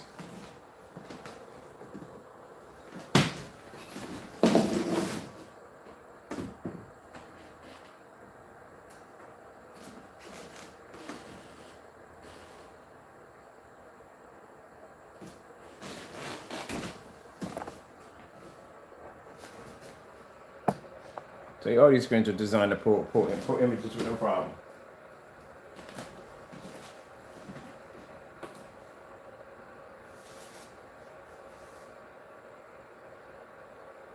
Oh, no problem, Chief. I'm here for a while. I gotta still do the 5,000.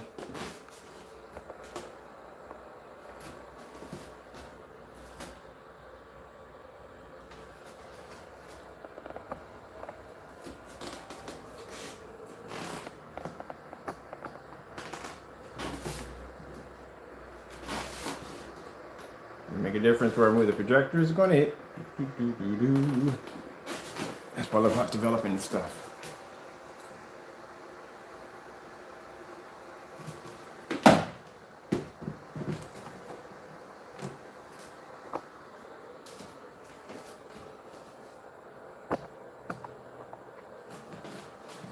sure our projector's hitting on our mark. Actually, we gotta go a little farther past our mark. There we go. All right, let's come out of here. Let's drop in the big boy Christie. A Christie projector cost me $100. I got it on eBay for about $100. It's a 720p projector at around 4,000 lumens. We have 1,000 lumens. We're going up to 4,000 lumens. So let's disconnect this. This is going to take a while to basically cool down. Since it doesn't take the same power plug, I don't have to wait for it to basically shut off. There. And let's grab the 4,000 lumen Christie.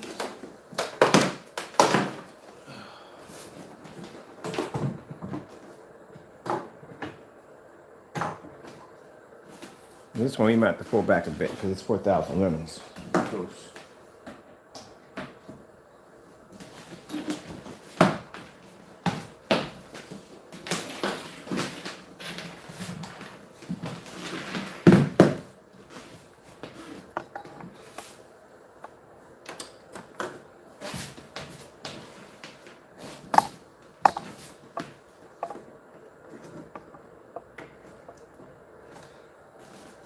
Let me pull back some.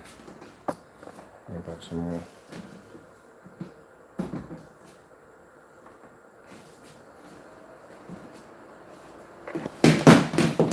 Oh yeah, that's what I want to do. Break my phone. I need this to work. Oh, we're good. 2 charges, good. All right, cool.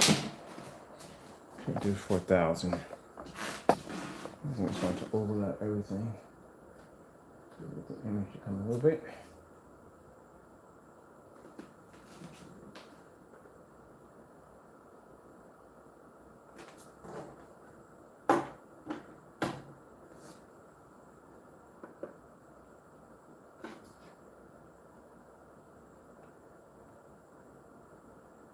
On normal should be at 16.9, and keystone I think should be, hold on, I think I may be, yeah, I'm doing it wrong. Keystone on the bottom. Yep, on the bottom.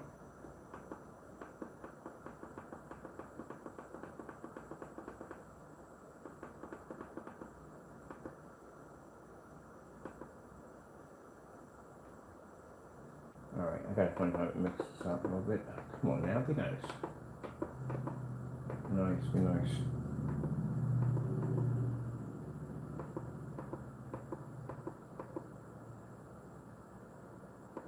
Alright, so I was right. Alright, and I should be keystone, so that worked.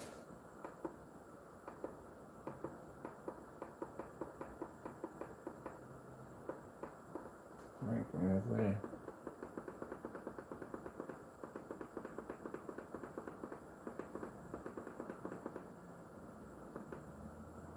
There we go.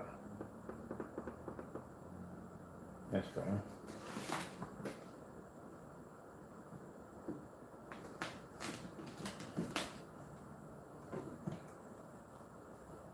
Let's see. What do we have for the ratio? 69.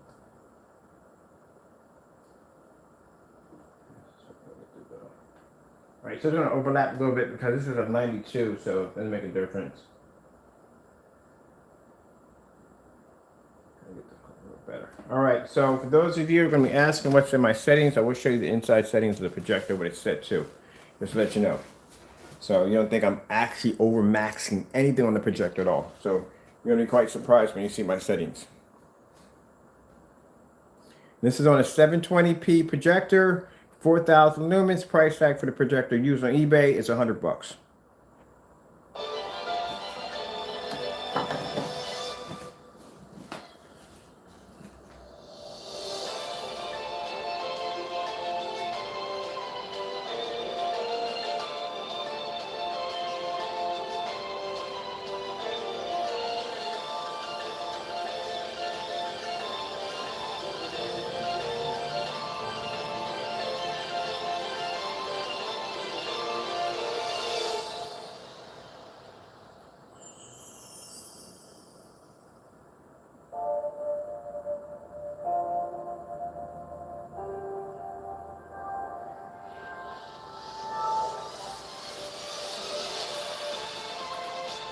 So the colors pop.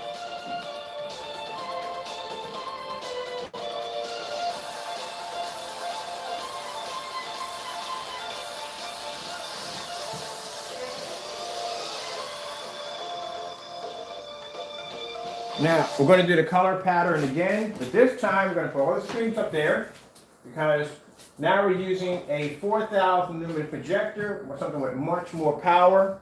And let's see how the screens work. Of course. I'm going to get a commercial up there. All right, we good? I don't know what this. Oh, Halloween's coming up. I keep forgetting it's October. I literally forgot it was October. All right, so I'm going to do the color pattern. All right, so now we have 4,000 lumens of power. We have much more higher advanced projector, which is the Christie. People think, okay, maybe if I upgrade my projector, this will basically change the outcome of my picture performance if I get a better quality projector. Nope, will not.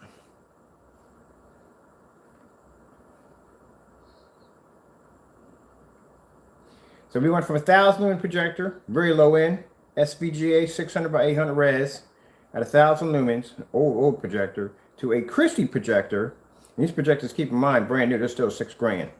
The parts of these projectors are a bit of outrageous. They are. So, you know, they're they still did a job, but they're supposed to. They're beautiful projectors. But like I said, even if you have a Christie projector, it doesn't make a difference. If you upgrade your projector, you're still not going to be able to get what you're supposed to get out of your screen.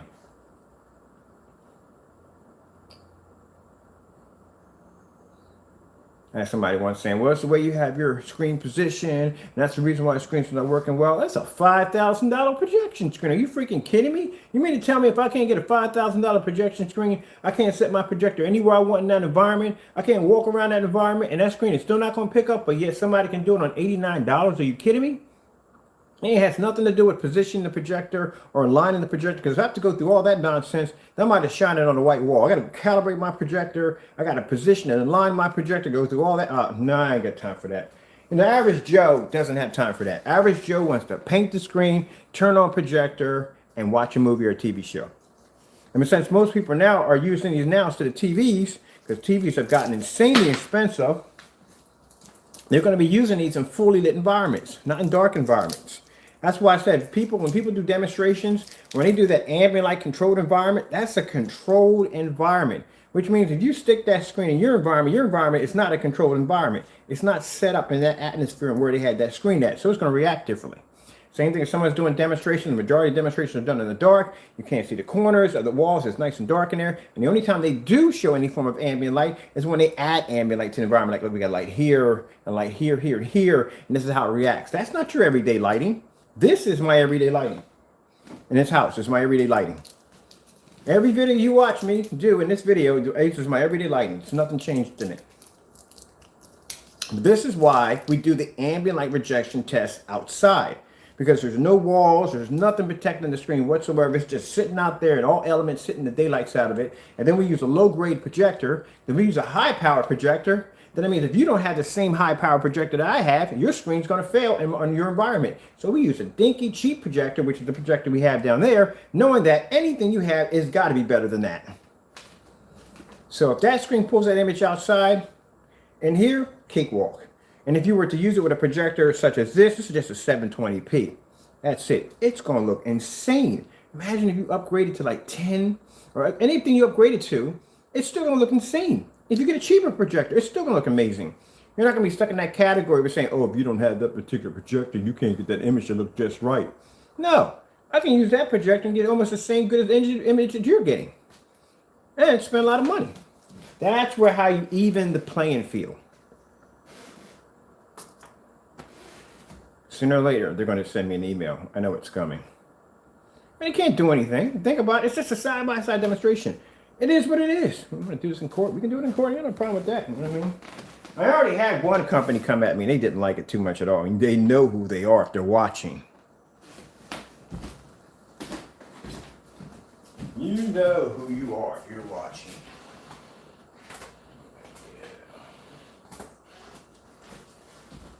Chances are they probably are watching. One day, One day when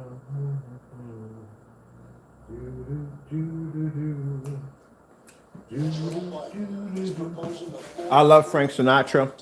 I forgot to turn this projector off. I love Frank Sinatra. In the morning I play Frank Sinatra. I like all his hits.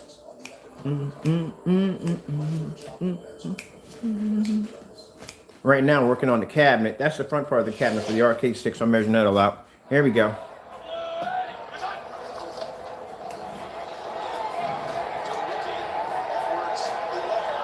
Now, since these screens are designed to be used on projectors of 800 to 1,000 lumens, this is insane overkill we're doing right now. At 720p is overkill for this technology. Let's get up close, people. I know you want to get up close. There you go.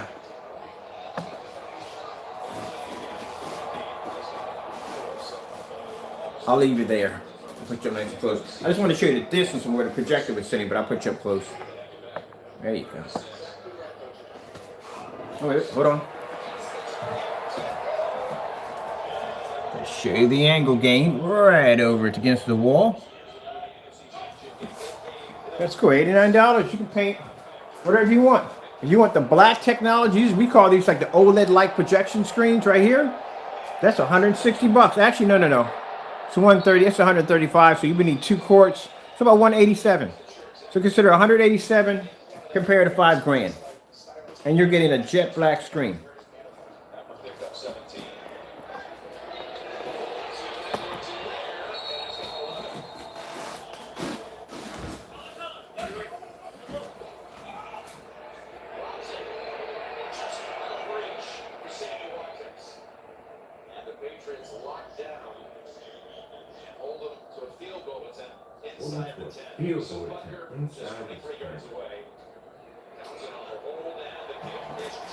And I can't show too much of that. I'll get some trouble. No, we can't do this one either. Sorry. I can't do this one because it conflicts with my religion. I'll tell you why. Change to something else. Can't do that one.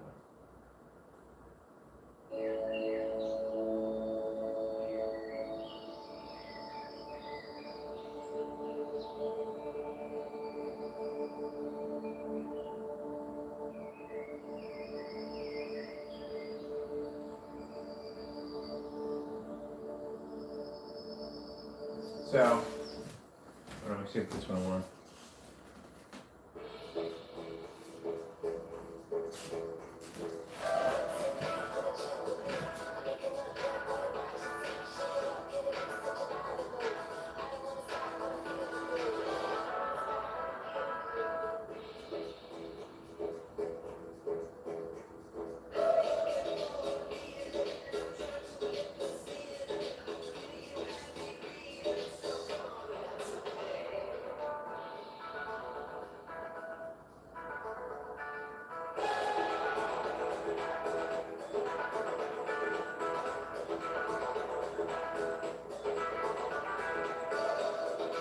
Here we go. That's better. Yeah, in that video, they show a woman with a crown of thorns on her head. The only person that has the right to have a crown of thorns on his head was Christ. So that bothers me when I see stuff like that.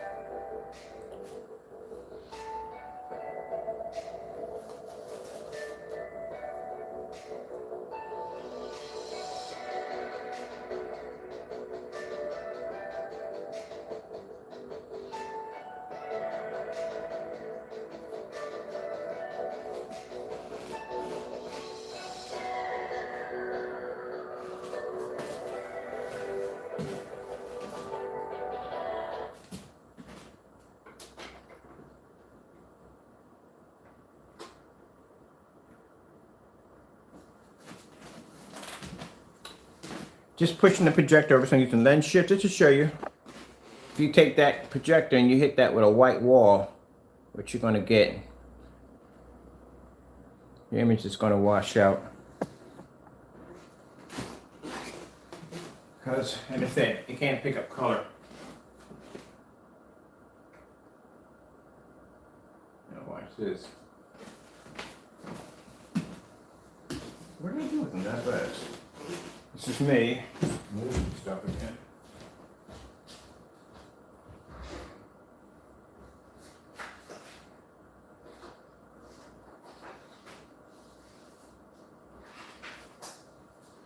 see if we can track that down. Because I have a bad habit of picking stuff and putting it in the weirdest places.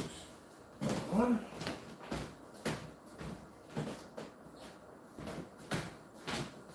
I don't know what to do with it. Yeah, sorry about that, people. I'm hunting for something that I just had in my hand a few minutes ago. And I lost it, literally, that quick, that fast. I wanted to put those other sample sheets up there again, but can't find them. I don't know what I did with them that fast. Oh well, we'll just cut through this real quick. I got plenty of time to do this demonstration. Oh, sorry about that, I keep forgetting. I'm talking in the background. You guys can't hear me when I walk away like that. I do apologize for that. Someone was like, I need to get a microphone. Yeah, I do need to get a microphone. Found them. Sorry about that. Couldn't find them. I was like, where the heck did I leave the sample sheets at? All right.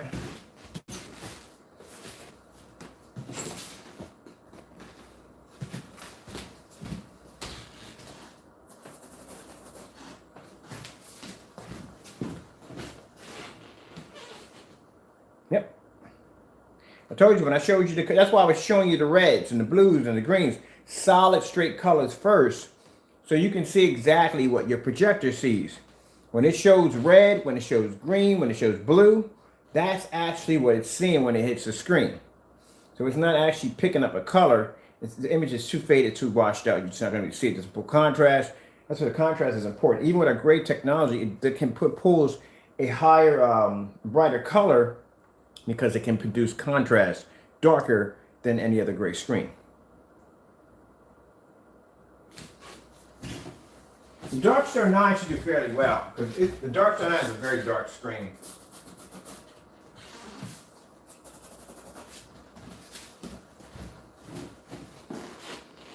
So even if you had a 4,000 lumen Christie, you know what I mean, you're still not going to be able to pick up proper color. Go back there a minute.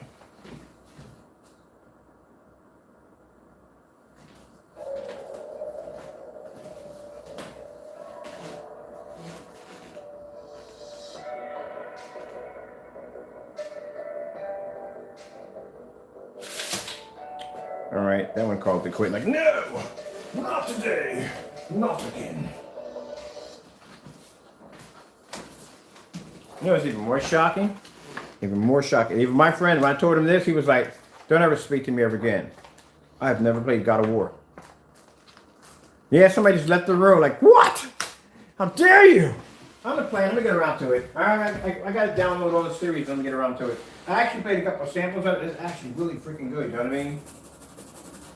So, you know, I missed out on something really good. So, I'm going to basically go back and take the time and play that. I'm just going to save this time.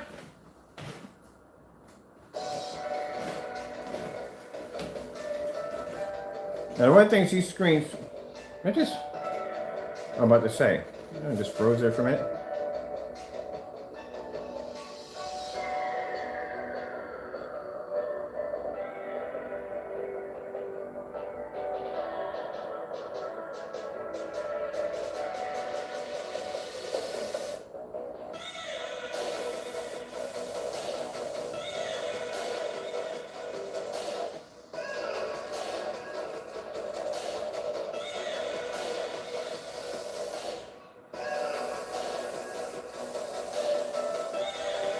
All right, here we go. Much it is, because sooner or later, I'm getting that phone call like, hey, Mr. Bird, how are you doing today? Doing fine. I want to have a little conversation with you about a video you just did a couple of days ago. And what for? Well, you know, we're concerned over here that you may be going too far with things. I just need to talk to my attorney. Until I get that letter that says that you can't do any more demonstrations against our technology. This is a cease and desist order. And if you don't see me do any more demonstrations against that product, that means I got hit with one of those letters, which I will show you.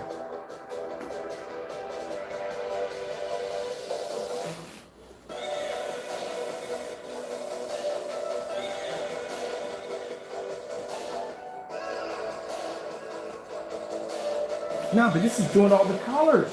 See, this is bright. This is what I gotta do this. I'm sorry. I gotta do this. See, there's no point in me showing you all the color patterns if I'm not going to show you how it looks when you actually are displaying images on the screen. So right there, I'm doing a half job. I'm sorry, I got to do the whole full thing. I apologize for that. If I did a half job on that one, I got to show you the whole full thing. All right, that's what I got to do. All right, so I do apologize for that. We're going to do the whole thing, and we're going to we showed you the color patterns. So now you have to be able to see how it's going to react on the screen with other colors. That's what you have to see. If I don't do that, then that means I shortchanged you in the video, and that's wrong. I'm not supposed to do that. So I have to show that to you.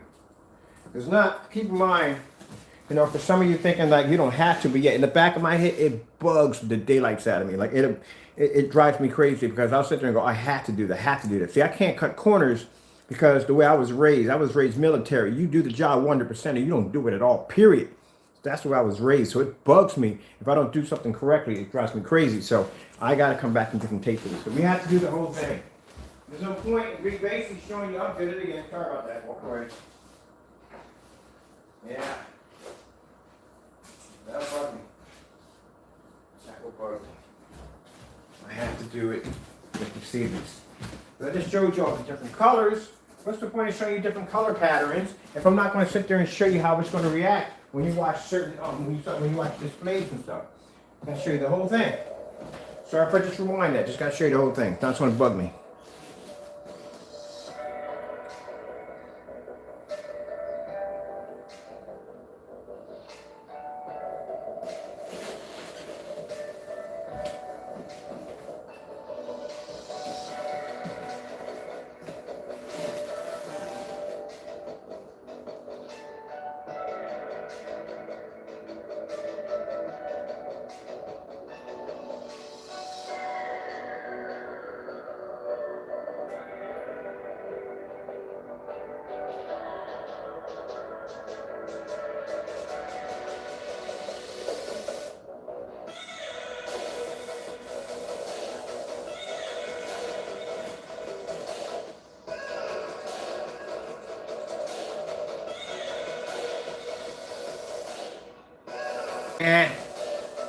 What in the world?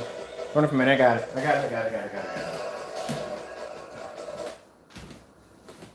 Just gotta sit there for just a while. Just do this one. Hey, here we go.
All right, so let's take this off real quick. Now I'm going to show you something pretty cool. Pretty cool. I'm going to show you. All right, so I'm going to show you something I found interesting on how I'm going to be doing my screen. So keep in mind, okay, let's explain it real quick. So the screen out back has these latches on the back of them that slide back and forth. The ones you use for hanging up on your wall, that's actually installed on the screen out back. That was easier to be able to anchor that to the side of the banister, or basically the side railing on the deck, because all I had to do was just basically just tie a string up in there and tighten it down with some loop screws and tighten it up. This screen, on the other hand, doesn't have them on the back of them because I never put them on because I was just hanging the screen up. So I had to anchor that screen so it stays flat, because keep in mind, when the wind comes in, it hits the back of my screen and it can basically bend my screen in half, which I went through that already. I put the screen supports here, the tassels here, the anchor down here and here. When the wind came in, it caught the middle of my screen and it bent the frame. So this is what we're going to be using to make sure that it stays in place. Now with these screens, they have the ones that actually use the hooks. This only works with the ones with the hooks. So the ones that have the springs that lock in, there's a little groove right at the top of the screen. A little tiny groove, like a little hook area right up in there. So I was trying to figure out what could I put up there that's nice and flat that could fit up in that groove and lock, like on this side, can fit up in that groove and lock right up there nice and tight. And then on this side right here, I would tie my strings right here and I would anchor it down to the railing that would have my loop screws tied in. I can just tighten it up. So that's how we're going to anchor this bad boy in. I'm just doing some research. So I'll show you. So like I said, these screens don't have any weight to them. I can lift this by myself. This is nothing right here. Let me turn my projector off too. You get an idea to see the color of the screen, that it's gray. See, that's what I'm saying. That's why the companies don't test their technology against gray screens. That's why we can basically easily dominate their screens, because our screen's gray and we test against gray screens. I would never test my technology off a white screen. Why? All right, so I'm going to come over here, pull this off. Make sure I'll check out my stuff. All right. All right.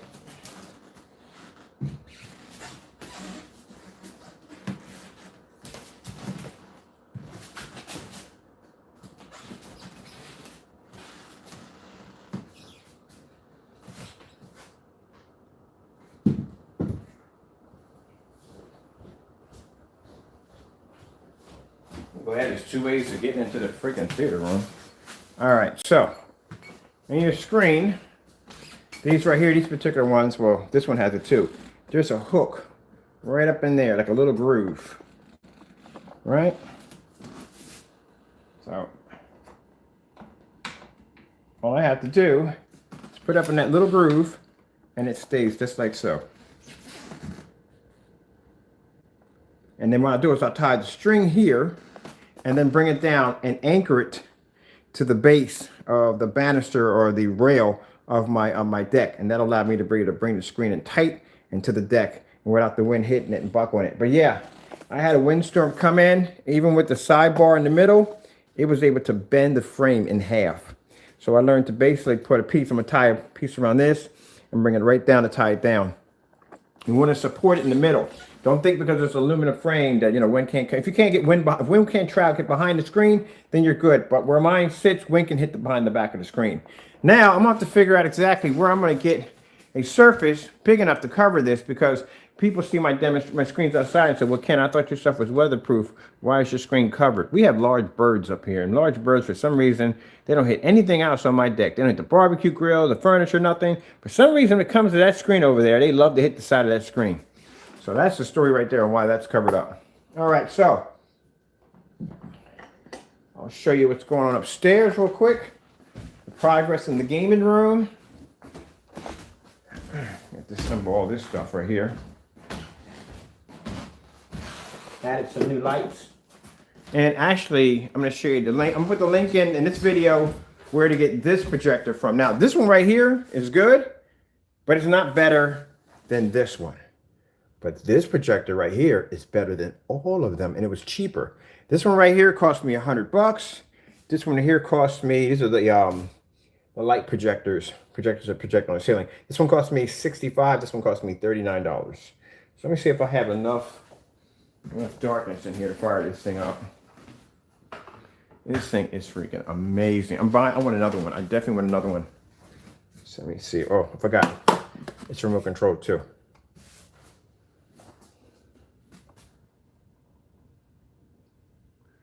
That's the one here. Bring it down some. There we go. At nighttime, this is amazing, but you can see it because the ceiling is black. That's why it's got black technology on it.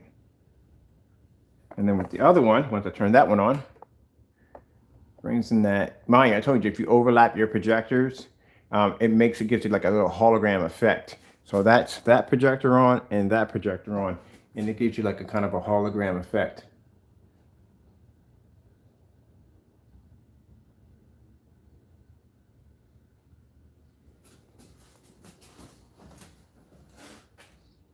Yeah, man. At nighttime, it looks so freaking amazing. All right, so again, let me remove this, turn that off. And then you have an option of where you want to keep the laser on, because that's a laser right there. You can actually cut that off. That's what actually does the little stars and stuff.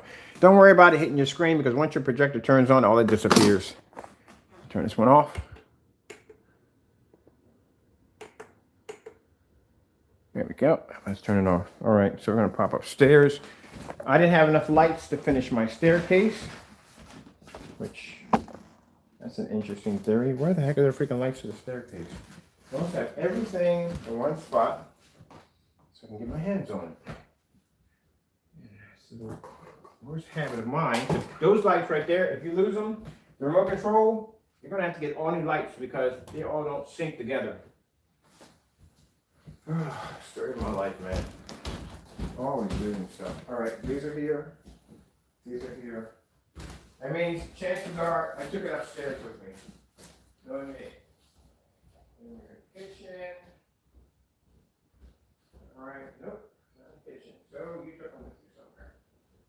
Yeah, look upstairs and put lights on. That's still pretty cool. Oh no, found it. I found it. Found the remote control. Left it someplace else. I'm gonna buy some remote control holders for the whole house. That's what I need. These are the ones for the stairs. Is that cool or wood? So I ran out right about there. So actually this is two sets all connected together. They connect right there. And then I'm going to bring it right back down where it connects right here. A slinky, a wonderful, wonderful toy. Doesn't look like a slinky. Everyone loves a slinky. All right, let's come out of this. All right. I like the lighting that I have with these lights much better than the lighting that I have here in the ceiling. These are LED lights also. So these come with a remote control that allows you to dim the lights, whatever you want. Now these are lights in my right here, and these are the lights right there. See? I'll turn these off. Now see how much light I get from this right here? This is my house light right here. All right. Turn these on. These are better than my house lights. And you can dim them or change them. So I can put it on soft setting right here, which I can't change that one over. I'm going to finish out the hallway. Actually, I'm going to do right here. This right here, you won't see that pretty soon. I'm getting something to cover all that up so you won't see that at all, period. Put a nice little conjunction box so I can hide the power supply, all that in there, and paint it all in, because I'm actually going to repaint the hallway. Same color it is, just going to Home Depot or Lowe's and get a match for the paint and just touch up the hallway, get everything to paint in, get the cables all hidden, get everything matched and real nice. And then I'll put another set. I really don't want to put anything here because I had the LED lights. I'm going to keep this area nice and dark. I don't want to add too much light here. So what I'm probably going to do is not just keep the lights dim for a little bit. That's all I can do. I'll just trace them out a little bit here, put one here and one here, not too much. I guess I'll have to go all the way around from here to here. I can do the whole side. That's basically about it. That's what I'll do. And I'll just keep them in night mode like that if I'm playing with the lights down there. Now in here, I'm going to finish with this right here. This is going to be done. So I'm going to do the side of the screen. The chasers are going to come down. They're going to wrap around and they're going to come down to the bottom of the desk. That's what I'm going to do right there. These already have LED lights on the back of it. This is my motorized projection screen painted with our formula. And this is using battery powered lights to run them. Because I didn't want to plug anything in, so I was using batteries right there. So anything that's going to be LED lit in here is going to be the motorized screen and then my work screen right there. This is my two Mother screen right there. And then this is the gaming room. Finally getting the gaming room cleaned up. As you can see, it's getting there, getting it cleaned up. Now, this little section right here, people wondering, what is this? I want to get one of those lounges. So to get an idea on how far my chair has to sit down for me to be comfortable, I actually decapitated the other chair, which I don't need it. I hate this chair because it hurts my back like there's no tomorrow. Maybe some people feel comfortable in this chair, but I don't like them. So I went and got me this instead. This comes with massager. Heat massager. I'm going to be gaming here for a while. I got heat massager. I got the massager on 9-yard cup holders and all that good stuff. On here, this chair is going to be LED light too. So what I'm going to do with this is I have LED lights that run all the way up from the ceiling. They come down here. They come across the radiator, all in the back of this. I'm actually finishing up this arcade stand right here. This is going to be an arcade projection screen setup. I've got the speakers already getting ready to wire those in today. And this is a projector that's actually hitting that screen right there. That is going to allow me to have that kind of retro kind of arcade style where I can use my GameCube, which is activated. The adapter for the Dreamcast comes in. I got Xbox right there, and then I got my PS4 and VR glasses. And then I got the big boy Christie sitting up there. That's a 5,000 lumen projector right there on a 135-inch screen. And then over here, for this screen right here, we have 106 inches, 106-inch screen right here. I'm going to put an ultra short throw in here, sit right up against here and do ultra short throw right here, because that'll give me plenty of room to play around. So I'm not putting any statues or any posters or none of that stuff in here. I'm just going to keep it strictly just for gaming. Keep it open and keep it strictly for gaming. And I already put an air conditioner in because keep in mind, if you run more than one projector, these rooms will heat up really, really fast. So I got an air conditioner to keep the place nice and cool. So I'm just about done. I'm going to run some more LED lights. I'm going to build myself a kind of model makeshift reactor right there in the corner. Put little nuclear symbols on it. It's going to glow in the corner. And I'm going to take the LED lights, which stop here at the corner.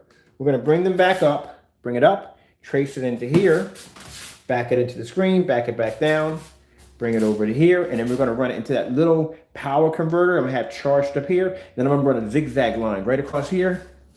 Zigzag line, and it's going to connect into the side of the chair. Now it's not going to connect to the chair. It's going to look like it's connected to the chair.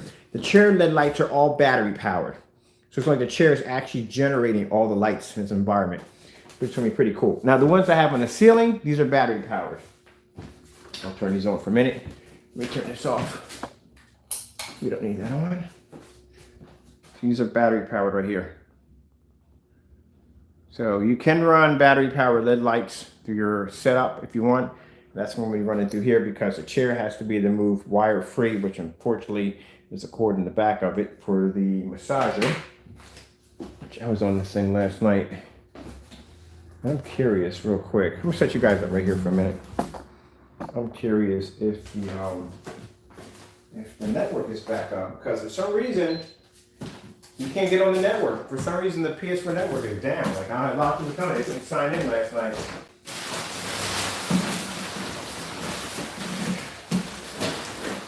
I gotta do wire management here too. That's gonna be next. There's some wire management here. Let's see if they're running the projectors on right. Yeah. What's going on?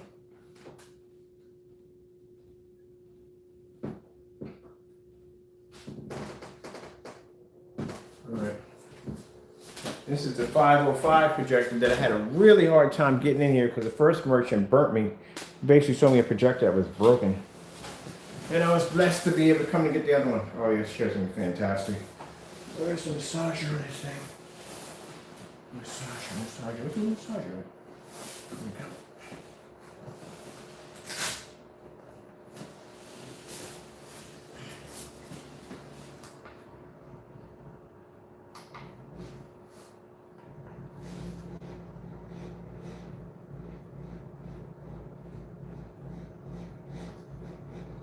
So you can see from where the chair's sitting and from where the projector's sitting, my big head's not going to be in the way.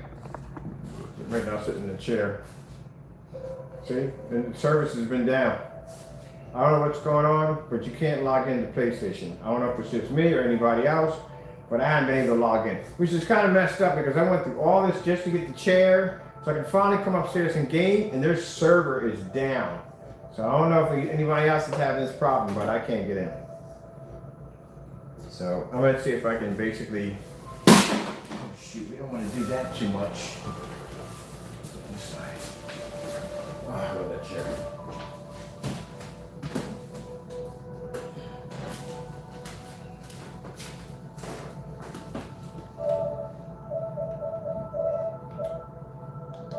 I'm gonna turn this to the side. I'm just gonna look at that.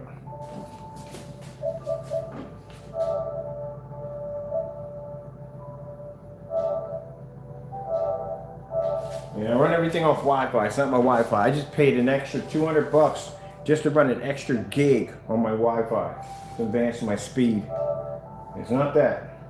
Everybody else have been chiming in with people I game with online, like, hey, you guys gonna be signing? And no one's ever been. No one's not. Well, I hope they do it today, but no one's been able to sign in.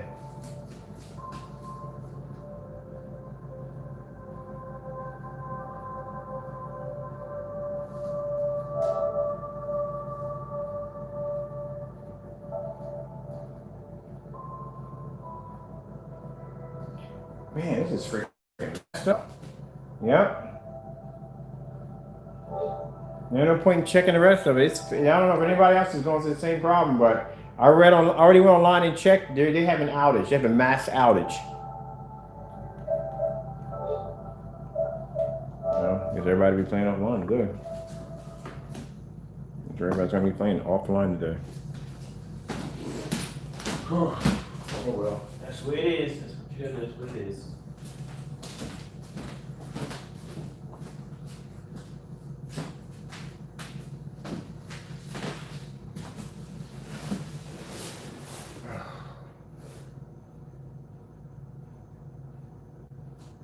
I can't wait. It's gonna be an hour. I gotta get a refrigerator up here next.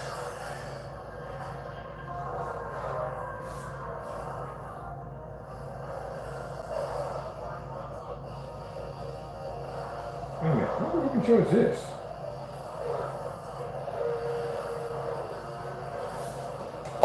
This cannot be my remote control.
See?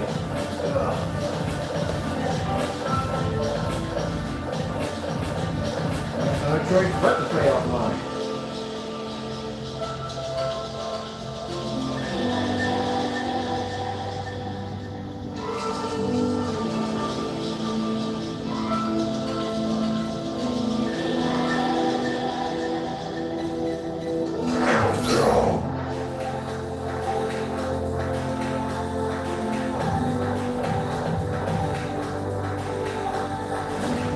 Select object. Charger.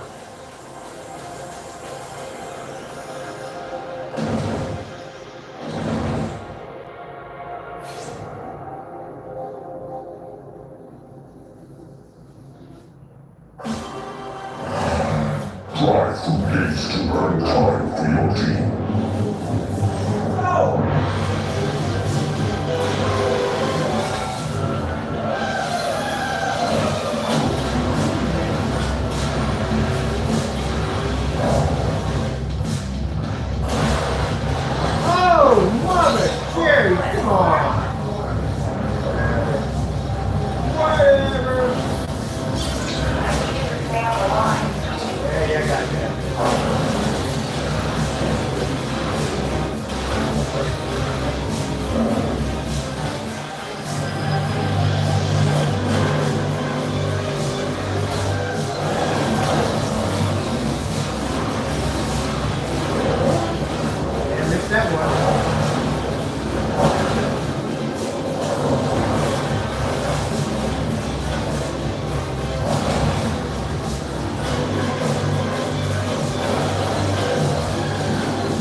even know what the freak that was.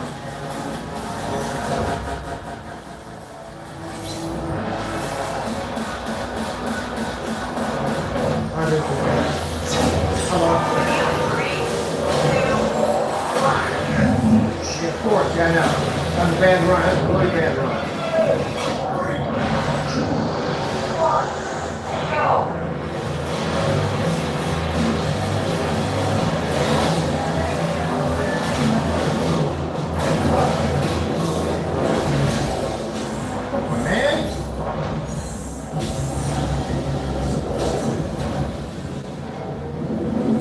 Gladiators, man. Gladiators.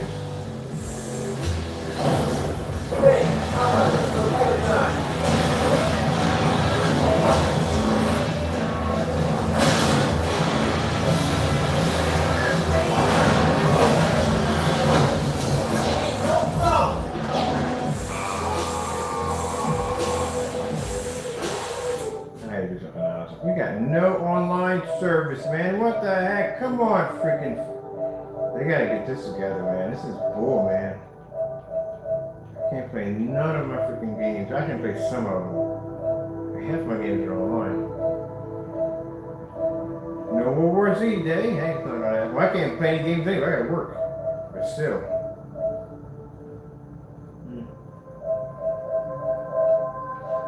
What if I do the shooter? Yeah. I'm gonna shoot looks like on this.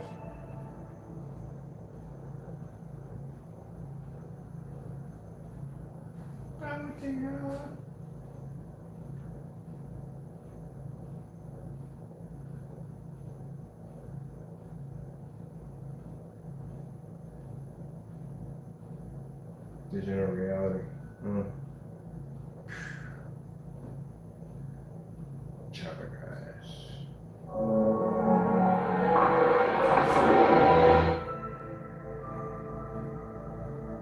Nope, I'm playing this. Requires a sign in for it. Wait. Are we signing the network? What's going on here?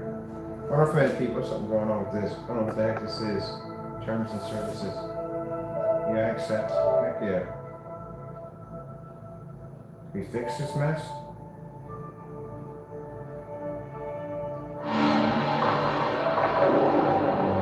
Wait. Are we online?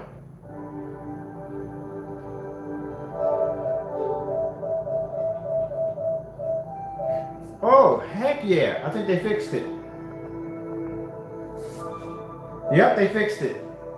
And right around the time I go, come on. That's magical powers. I just sat there and said, come on, man. Fix this mess. And here we are back on. Woohoo! Yes.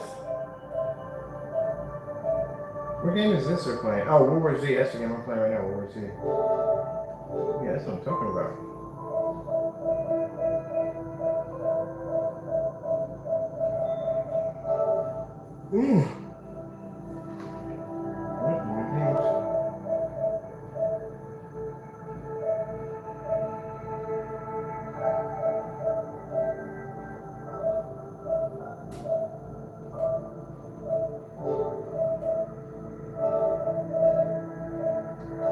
Actually online.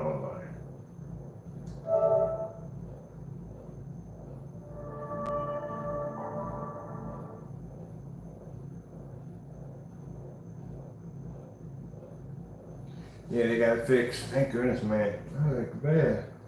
Alright. Well, I gotta get some hard part today.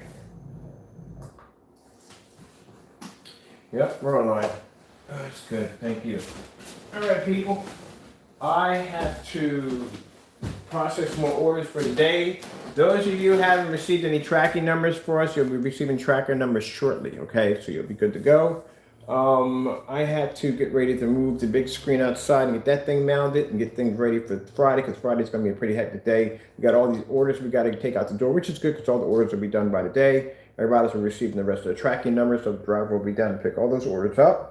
So that's done, and then I just have to get prepped for tomorrow because wait, what's the day? Today's Thursday. Today's Thursday, right? Yeah, it should be Thursday.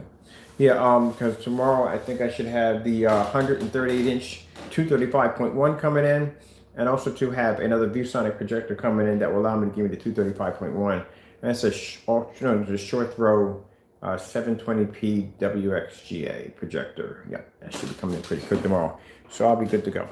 I'm gonna shut all this out right now because I don't need to have all this stuff running.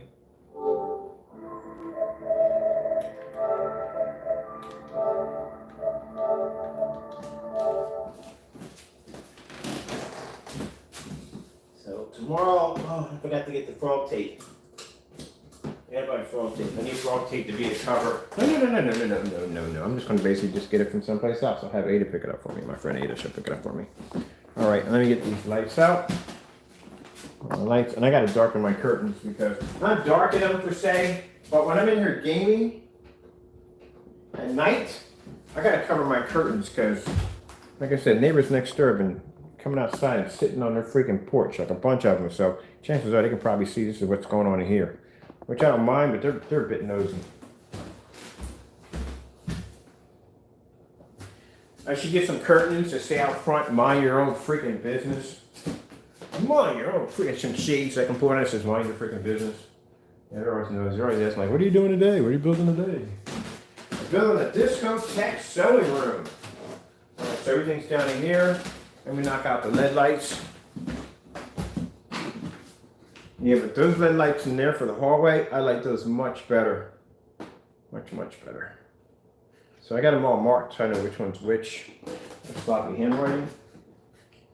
Right. All right, so I'll put a link where the company where I got this screen from. This is the one I told you about, the 135 inch. I paid $184 for that one. And the Elite screen downstairs is the one I paid $259 for. So I came out much cheaper with this one. And I bought two of the screens. The 92 inch is actually one of those screens. That's why I bought two of the screens. So the shipping time is very, very fast. Like I said, customer service is gold. And I'll be buying some more. If they had the 235.1 there, I would have bought it from there, but they didn't have it. The only one that had it was Elite and Silver Ticket. And I'm not going to buy anything from Elite again because of that whole other incident. Okay, make sure you got the right ones here. That's all right. All right, cool. Yeah, I'm not buying another one again because that's kind of messed up. I mean, you send me a shipping label, of course, okay, that's fine. I have the shipping label now. But you're trying to expect for me to pay for the screen. There it is, right there in the box. See? Right there in the box. They want me to pay extra out of my pocket. So I understand you paid for free shipping, but free shipping came with your item. So you're telling me that you're going to send me a label. And with that label you're sending me, they got to bring a lift truck to pick this up. Thank you for correcting that, a lift truck. So they got to bring a lift truck to bring this down here. And the lift trucks are not cheap when they come down because I've done this one already before. So the guy on Amazon was like, no, it's like 15, 20 bucks. Does that sound right to you? Does that sound right that UPS or FedEx is going to pop down to your house and basically for $15 to pick up a screen? Oh, all right. It costs more than $15 to fill that truck. Yeah. No, they're going to come down and hit me with a sticker like, no. If I call in, they're like, how big is the screen? What are the dimensions and all that stuff? Keep in mind, this is not included with the shipping label. The only thing that comes included with the shipping label is to make it from A to B destination. It has nothing to do with having them come down and pick up that screen. So I know what that's going to cost me because I've done this already before. It's going to cost me some money to get it out of here. Which they should be paying for that because it was their screen. They didn't come with the parts. I didn't care whether or not the screen came. Well, I did care if the screen came with the parts, but it happens. I can't get mad over that because people sometimes happen to work. Sometimes people forget to put the parts in. Sometimes it happens. But if you're going to make it a complete nightmare for me to get my part, and I didn't want my money back at first. I didn't want the money back. I needed the freaking screen. That's all I wanted. I just wanted you to send me my parts. But I had to go through so much just to get information to get the parts back. It's like, you know what, forget it. I'll buy another one, which is the one I bought upstairs, which I'm glad I did. All right, people, with that being said, I'm going to tidy up here and get ready to start my day. Well, I already started my day, but get ready to get some more orders processed for today. If you're interested in the screen paint, LED lights, whatever, anything else you see here, what I'm working with, that is available, I'll put all those links in the video. So if you go back and check my other videos, you will notice that I put links in for those projection screens and the lights and the projectors are in there too. All right, with that being said, I got to go and God bless.